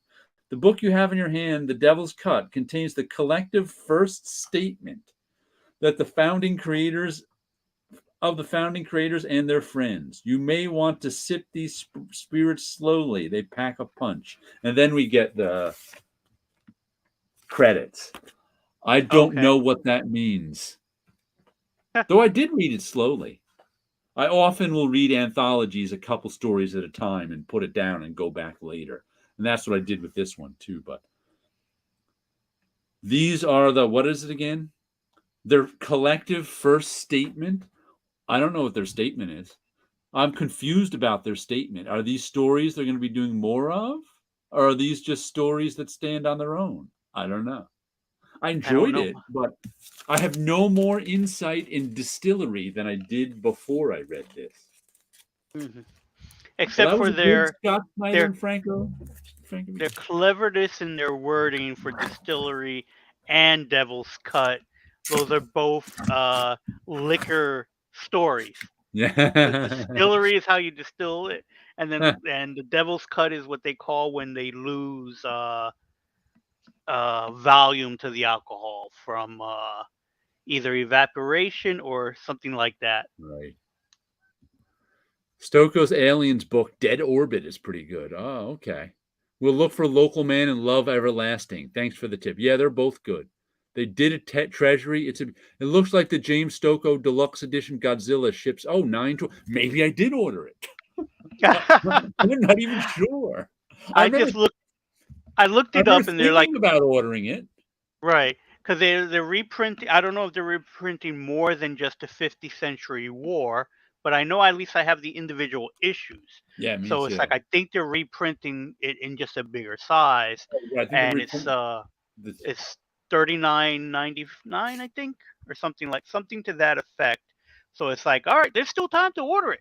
yeah, So I I'll have to don't check out the website, I have Midtown's website, zero to see if idea it's if I available. actually ordered it or not. The Devil's Cut, that about circumcision? No, there was no circumcision. I'm gonna pick up that distillery book today. The randomness made me put it back. Yeah, it was good. I mean, for $10, it's a bargain. Love Rizzo's stuff. Chicano's is a fun read. Yeah, I love his stuff too. I'm just not a fan of Azzarello's writing, so that's why I never liked 100 Bullets, but loved Rizzo's part of it. The old apartment replica on a boat bit. Classic. Yeah. Yeah. Oh, Jesus. Designer toys? Yes. I have a cousin who's into designer toys, so that's how I know about. He works in. As a matter of fact, he works now because he's been into designer toys and designing toys, and for the last, I don't know, 5 years, he's been working as a product manager for the Four Horsemen. So Oh, really? That's slab pretty it. cool. Yeah, in New I'm Jersey. I'm thinking of picking up the distillery book now, thinking about it, only because it reminds me of the books that came out when Image started. They had the Extreme Studio Tour book. Oh yeah, I don't know if you remember that, and it was like, I do. I remember picking that up and enjoying it. It didn't really Right. tell me much about the new companies, but that was something that was like, this is the start of something. I probably should pick up that first issue. See, sounds like a good episode of The Outer Limits, but the premise doesn't warrant an entire series. Yeah, but it would warrant more than 6 pages, I think. That's why I'm wondering. Seems like a good present for more than 6 pages. Yeah, geez, slap it up, Jared. Writers can no longer write. They just ape marketing language. Yeah, there's a lot of that going around. You should better come Polymag with a nip of Jameson. That would probably make me buy it more. Distillery.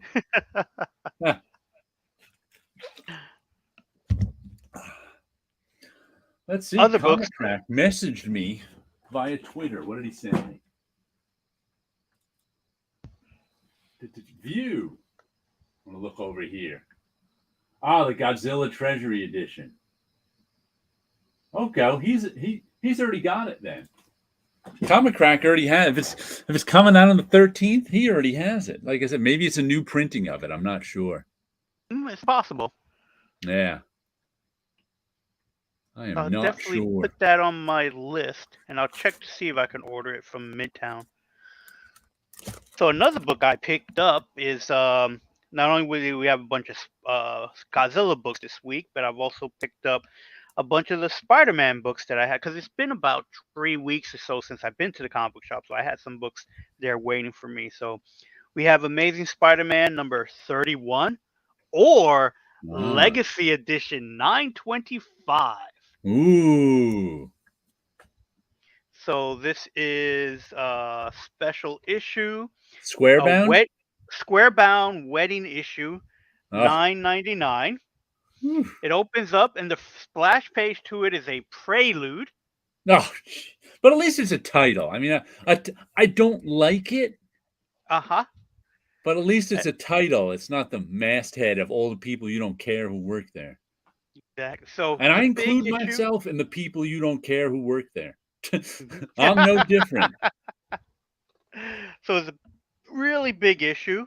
I haven't not looked at it or even skimmed through it. I'm looking at it now. It looks like there's a bunch of different stories going on in it. So we have that. And then for 31, we have issue 32, which has the John Romita Sr. tribute to it. So we have that going on. And this splash page, when you open it up, it's a tribute to John. Okay. Oh, that's right. They were doing that in all their comics. A lot of their comics, I think, this month or last month, whatever month. And it's a full tribute. So there's a couple of pages of it. For the tribute.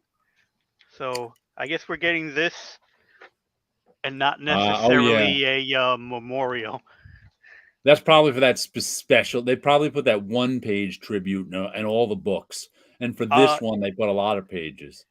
Yeah, so same thing with the Spider-Man, the Just Spider-Man book, which is issue 11. Same thing, a couple of pages of a tribute. Okay. So 3 Spider-Man books this week, and the one reprint or the facsimile of X-Men, Giant Size X-Men #1. Okay, I think I already have that one. That's the.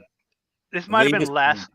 Yeah, this might. No, that came out this week, but I think another version of it came out last year. I think I got that other version. I was going to double check that just to be sure.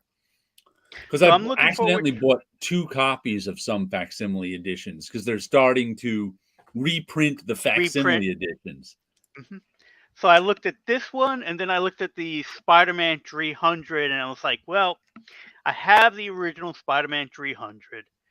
I read that not that long ago, and it's like, if I'm going to pick up something, I think it's going to be the Giant Size X-Men. I may go back and pick up the Spider-Man later, but I'm looking forward to reading this one like I read that Batman one cover to cover, because as I was flipping through it, I do not recognize these backup stories at all. That's because they're not reprint. That I do have that because now I remember saying the same thing.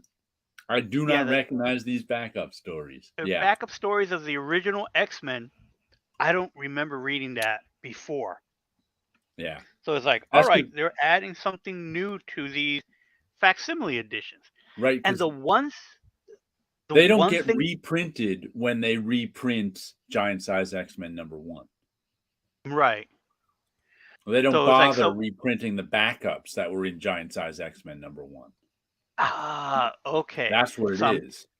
Right. So, and then I was also curious that, and this just a little bother to me, and it probably doesn't bother anyone else, but it's like, these, you buy these and you get the digital copy off of them. I tend to like redeeming the digital copy. Right, of course. There is no digital copy for this facsimile. Wow. And I haven't looked to see if they were digital copies from the other facsimiles. Yeah, I don't think I've ever seen a code in one. And the thing is that when you read the list of books that are available, because on the Marvel's website, you can read what are available for the digital. And I did see one title that said facsimile on it, but I think it was a more recent reprint of a book than these classic ones. Right. So I found that odd, that it's like, why don't I bought this for $7.99. I should get a digital copy that I could download and never read. Yeah. Forward. If you should better come polybagged with the nip of Jameson, and we go to, and if the evaporation is the angel's share, and the most potent spirits are captured in the wood, the devil's cut. That's what it says on the back cover. Okay. Oh, okay. I knew it had something to do with a evaporation or something, but it's like I wasn't sure exactly. But time capsule, but. Oh no, Jared's disassociating again. Time travel. Yeah, we're talking about different books. The one I have is years old at this point. That's the James Stokoe Treasury edition. Oh, okay. How many times have they reprinted Giant Size X-Men? I have 3 without even trying. Yeah, quite. But I think the facsimile is the first time they reprinted the backup stories with them. Right, because the one that I read when I was younger was the special edition that they put out in Yeah, the 80s. I Because I think I never had had that one too. I don't think I had the original one, so I had the special edition that came out in the 80s. So I'm looking forward to reading that, and I'm going to probably read this the same way I read the Batman facsimile edition, cover to Right. cover, ads, and letters pages, because one of the things that I found in the back of the Batman issue, this is an older one, we had talked about this before, but I found in the letters pages, you had a letter from Kevin Dooley, who would eventually grow up, so to speak, to become an editor at DC. Right. He's somebody whose And name I know, but I never met. when we were at Marvel, when I met him, he was at DC, and I believe he was editing Green Lantern in the Uh-huh. 90s. Because he was married to at that time he was married to Tammy Brown, who was one of the marketing people that I worked with when I Okay. interned at Marvel. So that's how I know him. And then the other name, so I even confirmed it with him on Facebook that he Right. I did saw write that. this. And then the other person is John Hebert, who I know as a comic book artist, Right. and he had not confirmed whether or not that was Is him in him that letter? Huh. in this letter. But it is funny reading people who wrote letters in the letter columns, and there are a handful of them who eventually end up working in comics Yeah. or end up becoming kind of like famous writers that had wrote in comics. So I thought that was very entertaining. So I'm looking Yeah. forward to reading the giant sized X-Men one for those types of little hidden gems. And 62 Lefty Blues says it looks like the Treasury edition is soft cover and has only the first issue of Godzilla Half Century War, where the deluxe edition is hardcover and has the whole thing. Okay. Oh, all Then right. I do not know if I ordered the hardcover or not. Mhm. I know I thought about it. Okay. I don't remember my decision. Maybe this since it's coming out on the 12th, oh that's 2 weeks from now. So I won't have it won't be in my comic shop this week. I'll have to see next week's email I get from my comic shop telling me what's in there, see if I Mhm. got it or not. The last thing I got this week is Ribbon Queen number 2.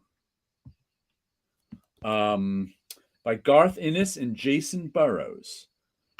Guillermo Ortega and Dan Brown. Let's see. Guillermo Ortega is inking and Dan Brown is coloring. Rob Steen is lettering. And I got to say, this issue genuinely creeped me out. I enjoyed it thoroughly. There was just a scene at the end that 100% creeped me out. It was because this is mostly police procedural. The first issue was police procedural until the very end. Okay. So the story is there's this woman who's a detective, and she has to investigate the death of this college girl.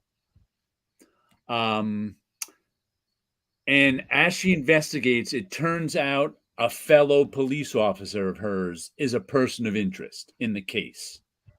Okay. So she has to figure out how to proceed. And there's all backstory to it, too. How to proceed, because how do you investigate another cop?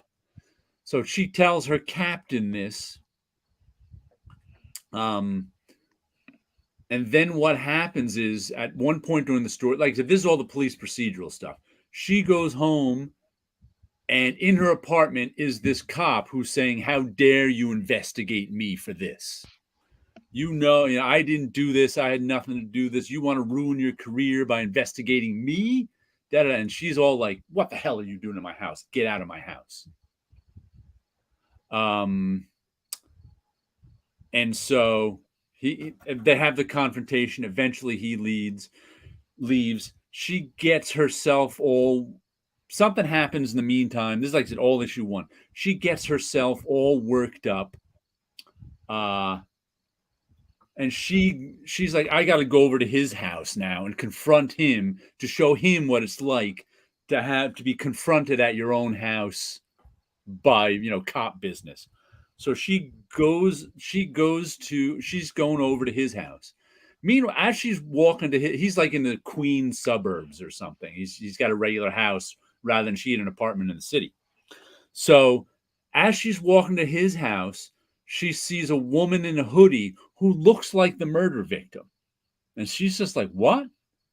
And she's coming up to his door and she hears screams and she goes in and the guy's wife and kid are there. And meanwhile, here's the cop who has ribbons of his flesh coming, much like this drawing right here. His flesh is coming off his body in ribbons. And she's just like, what the heck is going on? Obviously, something supernatural is happening. So this whole thing is her and the police force dealing with what happened in his house. And I'll spoil some of it at the creepiest part, and like I said, it was genuinely creeping me out because then in this issue, she's completely freaked out because she just saw this thing happens. Her police captain shows up there and is like, "You got to get out of here. We don't need." And I think she's also well, I'm not sure 100% what her ethnicity is supposed to be. I don't remember, but she ain't white. Right. I think she may be mixed race. She may be black, but her captain is a black guy. So she goes to first of all to confront her captain because she's like, "You're the only one who could have told this cop," and the cop was a white guy too. You were the only one who could have told this cop that I was making him a person of interest. He's like, "How could you do that to me? You knew what was going to happen to me." And the captain she's like, "I may be a captain, but I'm a black guy. You know how things are in this department. I don't have the same authority as white. I had to kind of play along with this guy." And so there's this whole interesting conversation between these two sort of minority characters about having to navigate being a police officer, even when you're a police captain, as not a non-white person. So that was an interesting conversation. So then what happens is after that conversation, she's in the ladies' room. And these two white cops, who are friends of the other white cop, think she killed their friend. So they come in and they're confronting her about, because like I said, they think she killed him. They're like, what went on? Because they all now knew that he was a person of interest, and she thinks they killed him.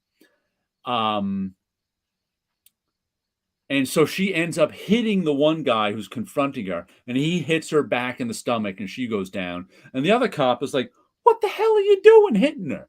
We just wanted to confront her and talk to her." And the other guy, and they're arguing about what the hell they should do now because they're in the ladies' room beating up this cop. And then this genuinely creepy moment starts happening where their flesh starts tearing off. And the woman cop doesn't know what's going on. But then I think we see what could only be this dead woman who's like, "You're doing this, you know. It's your subconscious who's tearing them apart. You're killing them right now." And it was so creepy. And she's like, "No, I don't want to." And now she's trapped with these two torn apart dead bodies, torn into ribbons in the ladies' room. And it's just like, what's gonna happen? This is what, and it was I gotta say that the whole scene was done. Oh, and then it ends with the ghost woman saying, "Come and find me," with their ribbons of flesh around her. And it was just the end. Like it was just, it's rare that a comic genuinely creeps me out, and this one actually did that because she's just in this impossible situation. And it's like these guys didn't necessarily deserve to have the flesh torn from their bodies. Right. And it was just like, and she doesn't deserve to be blamed for them having the flesh torn from their bodies, but here we are. So it was like Exactly. It's like really good. it sounds wild. And maybe something Yeah. I would be tempted to get because, I always felt that I have yet to read a horror comic that scared me Right, right. because they never really do or they can't or it's just not written right because most nine times out Yeah. of ten it turns out to be a gore than anything Right. else. I don't even And this it's didn't like, this creeped me out more than it yeah. scared me. I usually But don't at get least creeped out reading but being yeah, creeped it out was is an interesting thing to do right. because I've I've been creeped out by comics before. I know there's been some of the either the reprints of a DC horror tale or it was a reprint of an EC one where all I remember about it because I never read it again. I read it as a kid. It creeped me out. uh-huh. I don't even think it was my own book. All I recall from it was about a kid on a trip with his parents and he met another kid, but it turned out that the other kid was a ghost that was stuck at this station because it's like a gas station with a house at the top. Mhm. And all I remember about is like as the kid was driving away, they showed the other kid who was like, you find out of the story that he's actually a ghost kid stuck at that house. And that's Ah. kind of how they ended it. And I never found the book, but I know it creeped the hell out of me that I Ah. never read the book again. But I don't even think I owned the issue. So I think it Okay. was either something that I read in a reprint of an EC book, or it was one of those House of Mystery DC books where they had a set of their mystery books. And it was an early 80s one that I never read again. But it was like that one I remember it creeping me out and I never went to look for it again. But yes, it really creeped me because this might be this might be the creepiest Garth Ennis one that I've read in a long time. Because I remember reading one like 10 years ago. I cannot remember the name of it, but it was about like it was about like this scary warehouse. And like these Mhm. FBI agents were investigating something. They ended up in this creepy warehouse, supposed to be creepy warehouse, and everybody who like went into this warehouse came out changed.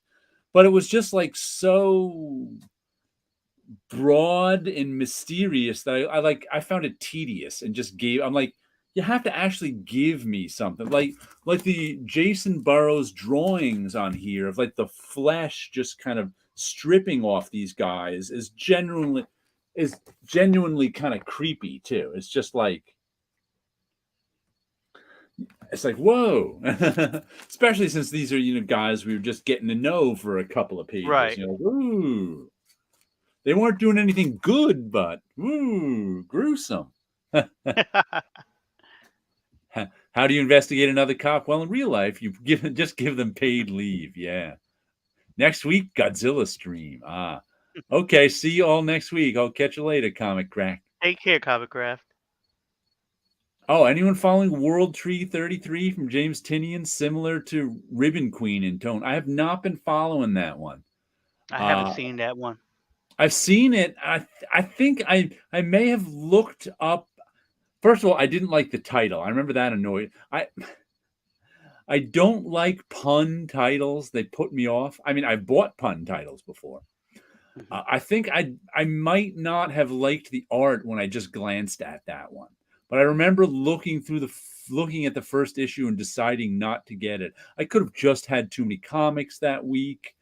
Who knows why I didn't get it? But I have glanced at. I'll have to track down some digital issues and check it out. Peace out, comic. Yeah, World Tree is interesting. I'll have to check. The only thing that ever scared me comics was Ratchet and Megatron merged together in Transformers number 70. Do do do do do do. Or if you So end up on the white boat, that'll scare you. that'll scare you. Is that a train horn I'm hearing in the background? That is the Hudson line. That's probably one of the bomb trains off there in the distance. Got the Ah, back door okay. open. If you Yeah, because don't know what I could also do you hear the know what the crickets. Do you know what the bomb train is? I do not. They are. Do you remember hearing a story? I don't know. It must be 10 years old now, about a train blowing up in a Canadian town and like wrecking the entire town. Yes. Do you know what do you know the pipeline out in I think the Dakotas or something that the Indians have been protesting for years now, the building of the pipeline. Um, Right. Yes. well, the reason they want to build the pipeline is because of these bomb trains. Because Canada is one of the major producers of oil from their oil shale. And the way they get the oil to the distilleries they'd like to get it by pipeline.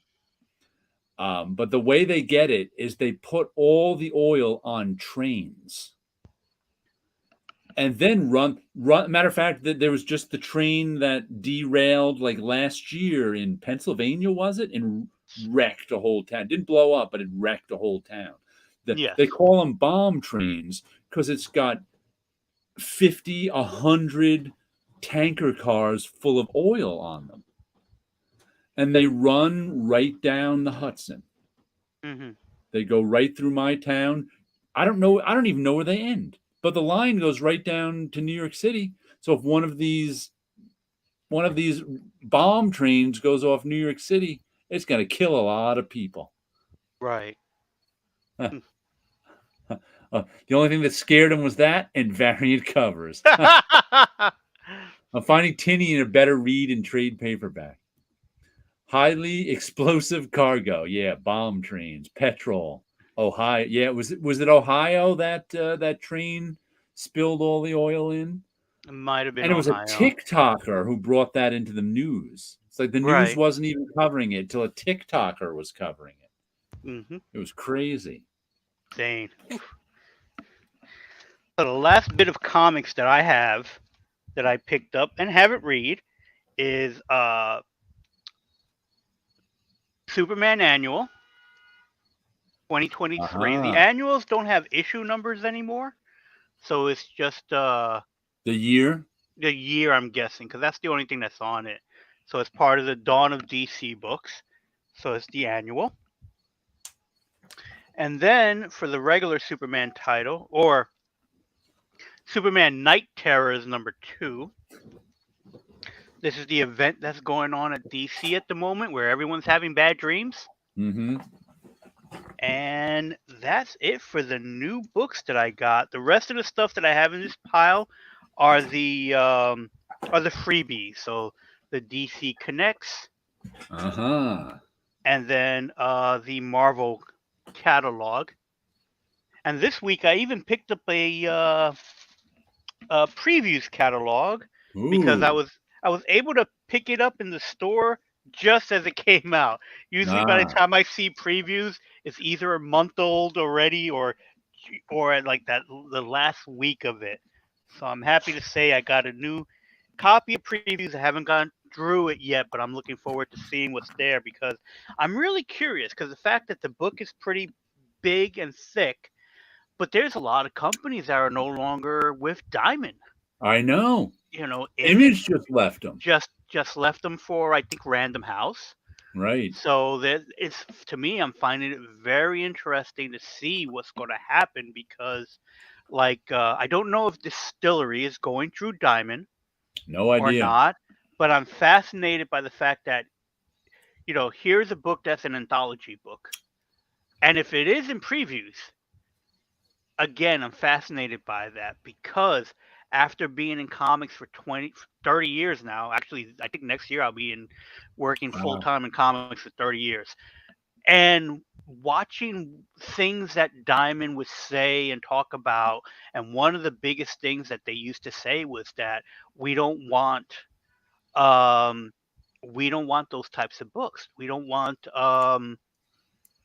anthology books Right. because for them historically anthology books never sold well. Right. They And don't then want to bother. on the flip side of that, there's the whole story that what works really well as a Kickstarter or any of those fun books are anthologies. Right. Because you get everybody's fans getting the Exactly. Kickstarter. So then for a while, it was like, oh, if your book was Kickstarted, you don't need to be in previews because everyone who Right. was going to buy your book bought it. Right. But then when you read as a new, not a new, but as someone who wants to distribute their books, then you start reading the requirements. And one of the Hmm. requirements they were asking for is how many followers you have. So Ah, there's a there right. turnarounds and things are changing where it's like, oh, did it kickstart? How well did it do? And it's like all these hoops and rules that were in place before are completely changing. And Right. it almost seems like it's changing every 3 months. Yeah. I know There's some of a, the books I bought at my LCS were originally Kickstarted. hmm Like the who is it? Impossible Jones. I think that's a Carl Kessel amongst other people books. And I think those were kickstarted and then went through Diamond too. right, which again kind of makes sense because I I you like know, that because Kickstarter's too expensive, and I yeah. don't want all the extra stuff.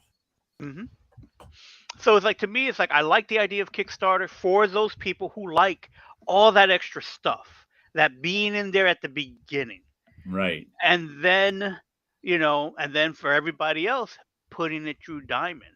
I right, would even go as far as putting a Kickstarter or whichever platform you use logo on that cover, just so right. it is so unique to the early birds, so to speak.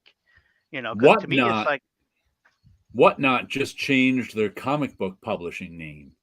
did I don't they? know if you knew that. Whatnot has been publishing Whatnot is the app where you can have auctions for comics and things. Right, it's like a live eBay. Right, right. I've been on it. And they started publishing comics too. But I Oh, okay. guess they discovered that the Whatnot name doesn't mean a thing in No, it comics. it So doesn't, and mhm. they changed it to I was just asking, I was like, I was asking my LCS owner. I was like, who is this company? I can't even remember what it was now. He's like, oh, that's Whatnot. They just changed their name. I'm like, oh, okay. I can't remember Interesting. what it is now though. Okay. No, I don't know what it is. I haven't been on the app in a while. Yeah, I Uh, never I bought I anything from it. I bought a handful of stuff, but I bought it from Buzz because Okay. he does his own Whatnot show, and he does live drawing on it, so it's enticing to me to watch it because a lot of other people Yeah. are just selling whatever they're selling. But I didn't know that they have their own imprint. Yeah, they do. First comic I read when I was 6 was Alpha Flight 13. Guardian's Funeral gave me nightmares for years. Damn good issue. I think I get more excited for previews than I do a lot of comics. It's in previews. Okay. Yeah, that derailment and ensuing airborne toxic event was completely fucked. An easily preventable accident had regulation not taken a backseat to profit margin. Yeah, exactly. And they're the ones who want to build a pipeline. Mhm. Reminded me of DeLeo, and it was preceded a few months by the Biden admin breaking the rail strike. Yes, there is that. They blamed that too on this. Shaking my head. Exactly. They've been running those bomb trains all around. They changed to massive publishing. That's it. Massive publishing. That's what Massive Whatnot is publishing. now. So I'm curious if they're doing creator own Yeah, or I don't know. hmm, I wasn't that interesting. interested in the comic when I saw it. Had a bunch of homage covers. That's all. They had a Calvin and Hobbes homage cover, Thor 337 homage cover. It's Hmm. funny. Did I just got an Amazon package delivered. Did I mention to you? I think I mentioned it on this show when we were talking about art supplies last week. I discovered that there's hologram paper that you can print on. No, I don't think you mentioned that. That's what's outside of my front door right now. I'll pick it up after the show is over. It's inkjet printer hologram paper. Okay. It's vinyl. hmm I saw somebody like putting it over the top of magic cards to put holograms of, so it's like a pattern in the hologram. and then you can take your art or whatever and print over top of the hologram pattern, and then cut it out and like it sticks to a piece of paper or a card or something. So I Oh, was like, I okay. never knew that stuff existed. And it's like, $10 for 25 sheets of it or whatever. And I'm like, you know what? I'll give that a try. I'll try making something out of that. There you go. You could have the first and only Mr. X hologram There cover, you and go. you can send that to CGC. Hologram paper. Oh, hell yeah. Matter of fact, I was just looking, what's his name? Patrick Brousseau posted that Right. link to his Federal Mr. letterer. X uh, posters from back in the 80s. I was like, oh, cool. They look, I don't think I'd seen all of them before and not in real. So I was looking for them on eBay. I only saw one of them, but I didn't get it. Oh, okay. Yeah, I saw when I saw him post it because he's been posting up a bunch of stuff from his Right, collection, and he right, had posted some stuff that the Foom stuff, right. which was Marvel's club at some point. So he was showing the stuff that he collected, and then when he put up those Mister X Yeah, posters, it was like, oh, that's actually kind of fun. Let me tag Jared in it because it was yeah, like, since we've been talking about it, because the right, funny thing about those posters, the only people that really saw them were people going to the comic book shops, right. and because I think they were retail posters, so Yeah, they were. they would only go up for a little while and get tossed out. Tossed away. Like Yep. the one I found on eBay had like 4 issues of Mr. X and a poster, and they didn't even have the poster out, it was folded up. Oh, okay. Because, they were usually folded when they went to the retailers too, so Yeah. I was like, "Oh, maybe I'll get it." It was like $20 for the issues and the poster. I'm like, maybe another day, but not today." I put it on my wish list, maybe the guy will send me a deal. Yeah. We'll see. And for If those who not, if don't, I feel like spending $20, maybe I'll get it. and I would just wanted to say, for those who don't know, comic shops will get a stack of stuff, usually Yeah. from Diamond, and you would get the Diamond catalog, and there'll be extra stuff, and then they would be retail posters.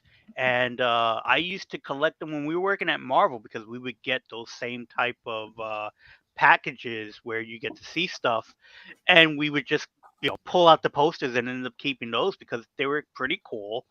One, and you only got to see them in comic book shops. The comic book shop I worked in, what we used to do was like the bathroom we had would just be full, top to bottom, just full of the posters, just to decorate it, to just have to put these somewhere as they cycled in and out.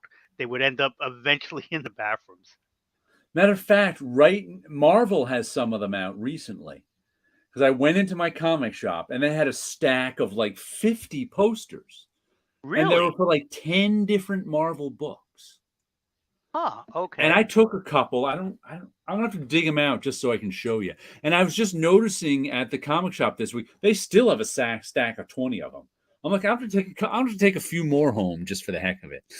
Yeah, they're fun to have. There's a few I Yeah, even put up on eBay after a while right. because it's like I don't have space to put up all these posters, and it's like The, we were talking they, about dinosaurs for yeah, hire pretty recently, and it's like I have that selling on they, eBay.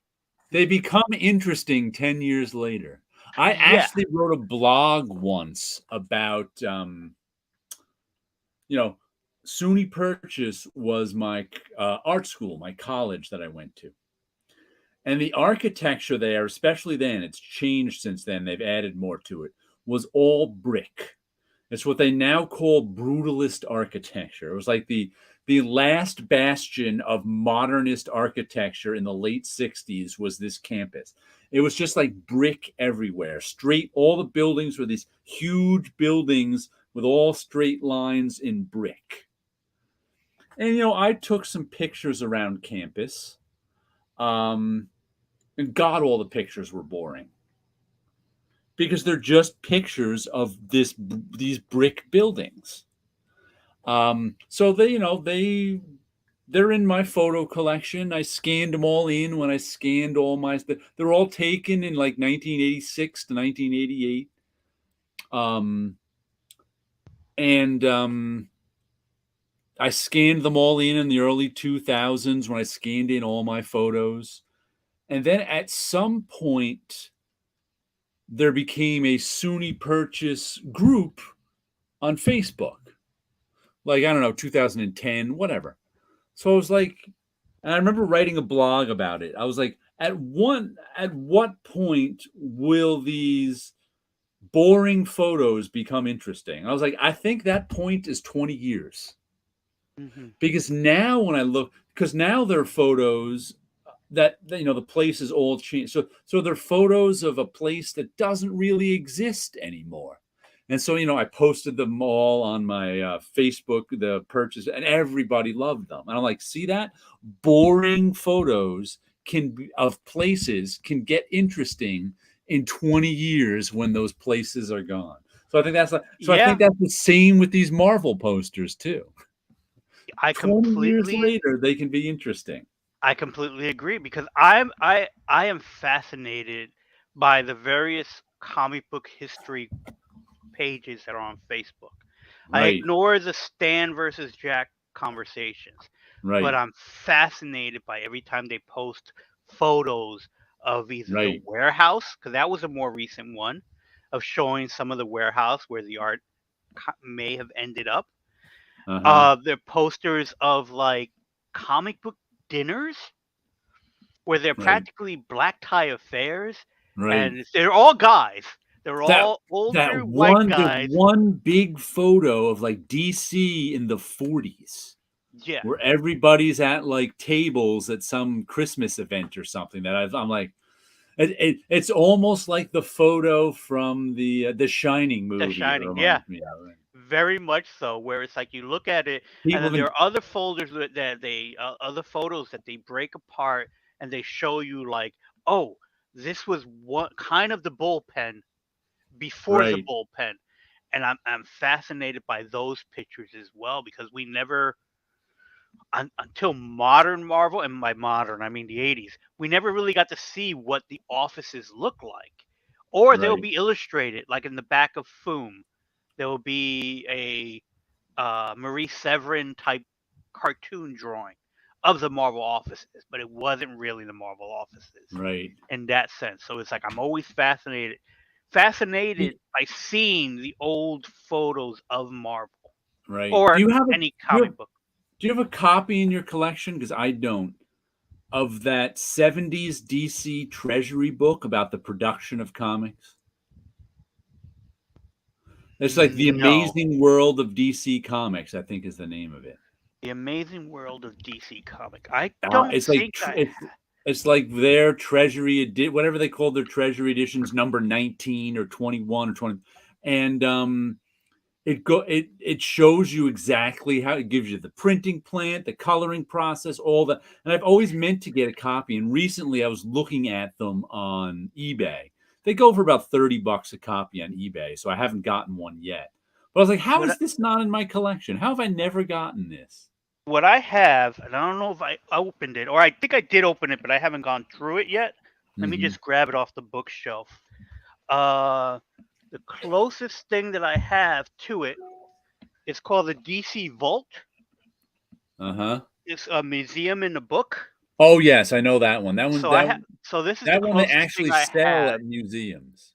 Yeah, so this was the only thing that I have like that. That other one that you're talking about, I have not seen. This I got for Christmas at one point, and it basically uh, reprints a ton of stuff like ash Okay. cans and The whatnot. The Amazing World of DC Comics is specifically about the production of comics. I have to look for that then because I So have I not wonder how seen I've that. managed not to get it all these years. Yeah, that I would. I did not. I did not know about it. I'm gonna look that up. Hologram paper. Oh hell yeah! I'm gonna cop me some. Better get it for the Porch Pirates show up. Yeah, as a kid of the late '80s, early '90s, loved the hell out of hologram things. Show it off at some point. I will. Next, hologram chromium die cut gatefold polybag with card. Love a good speculation bubble era gimmick. I remember that blog post. It was a good one. It had some points about memory. Yeah, there we go. Tit Goblin actually went back and read a lot of my blog posts over the last year. So He actually checked it out. Yeah. When does something become interesting? 20 years later, a boring photo can be interesting, or a boring piece of ephemera from the comic book world. It's like I have some of the uncut card sheets from early 90s Marvel cards, Mhm. which they gave out. I never had much interest in, but now I'm like, those are kind of cool. Yeah, it is interesting to look back at stuff because they did so much ephemera in the '90s, or Yeah. over the years that it's like I'm fascinated by looking at it because again, it's that snapshot to a time period Yeah. um, that's like in itself amazing. One of the things that I kind of wanted to go back and go through is the like my issues of Marvel Age because Okay. that's the only other place where you could get snapshots of Marvel things Age going in. 1000 came out this week, Did it? but it's a comic book. It's not a behind the Oh, okay, scenes so it's look. not of, like, the No. magazine. Let's, It's still have my Liefeld X-Force poster. Farrell's depicted with a modest hairstyle, which allows her to pass through doorways without getting stuck. Yeah, and I think they're putting out a Marvel Age omnibus too. This was prior to the launch of X-Force #1. Cool. Ephemera. Stuff that disappears. yep.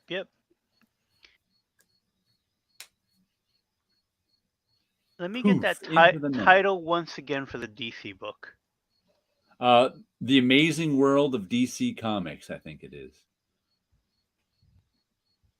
Like it's pretty famous among people who love comics history, which is why I wonder how I've never gotten it.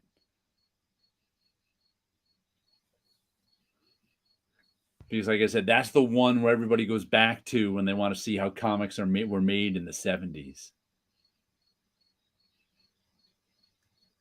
Did you find it? I'm getting a whole lot of, treasury editions that are popping up, so I'm Let just me trying to see. let me check my eBay because I have one of them bookmarked. So let me check my watch list.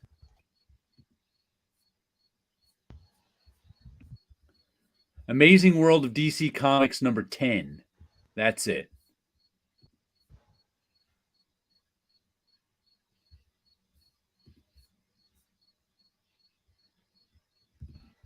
So that's the one you want, #10. Alright, cool. That I'll definitely put on my list to go through it. The thing that I was recently showing off, uh, for people is my, uh, super dictionary. Oh yeah. I've I never love seen it. that before. What year is that? So this is 1970. I want to say 5, but I have to double check because I think I was looking for the date and I could not find it. Uh-huh. What I always loved about it is that it's a Joe Kubert cover, 1978. Okay. So it's a Kubert cover where the superheroes are popping out, right? And you can see all the characters in the background and stuff like that. And then the back actually shows the back of the heroes. So it's Wow. basically he put them in the same spots, but you could flip it to the back. And I always thought that was amazing. Right. And Marvel there are says Marvel Age is a wealth of historical information. So many books solicited that never saw publication, like the Claremont Penn Phoenix Mini. Would love to have read that. And don't forget to get issue 91 that I get an article in. I never got into Marvel Age itself. Well, They I had used to read canceled the in the book. early 80s. Yeah. No, I mean When I I worked read for it. I mean being physically in the book itself. I didn't get to Mhm. be in any of those until they started doing those. They would once Marvel Age ended, they started Right. doing these special Marvel preview books, and Okay. then I eventually ended up in one of the in the masthead of the credits pages as publicity. I think publicity Deegan or something like that. was what they credit me. Well, well, So with the well, DC book, it's very simple children's dictionary, oh, okay. and Definitions for things. one of them became a meme. This one here called 40. And what it's about is Lex Luthor was stealing 40 pies, 40 cakes. Issue 91 has a little article on it called about me doing practice inks and John Romita critiquing them. I've showed it before. I'll show it since we're ending right now. I'll show it next time you show up on the show. I'll pull it out again. So just remind me to show it to you next time, and I'll bring it out again because it's about time we wrapped up today. But Oh you can yeah. find new talent showcase Jared Osborne. I think it's issue 91 with the new Warriors cover. And John Romita critiquing my practice inks over Gene Colan. All right. So Speaking of everybody which, have a good week out there. Gene Colan's birthday today. Happy birthday, Gene Colan. Yep. Who I was doing All my practice inks over. All right. So everybody have a good week out there. We'll catch you guys next week. Hopefully Paolo will be all rested up and ready to join us. So Happy we'll weekend, catch you everybody. later. Take care.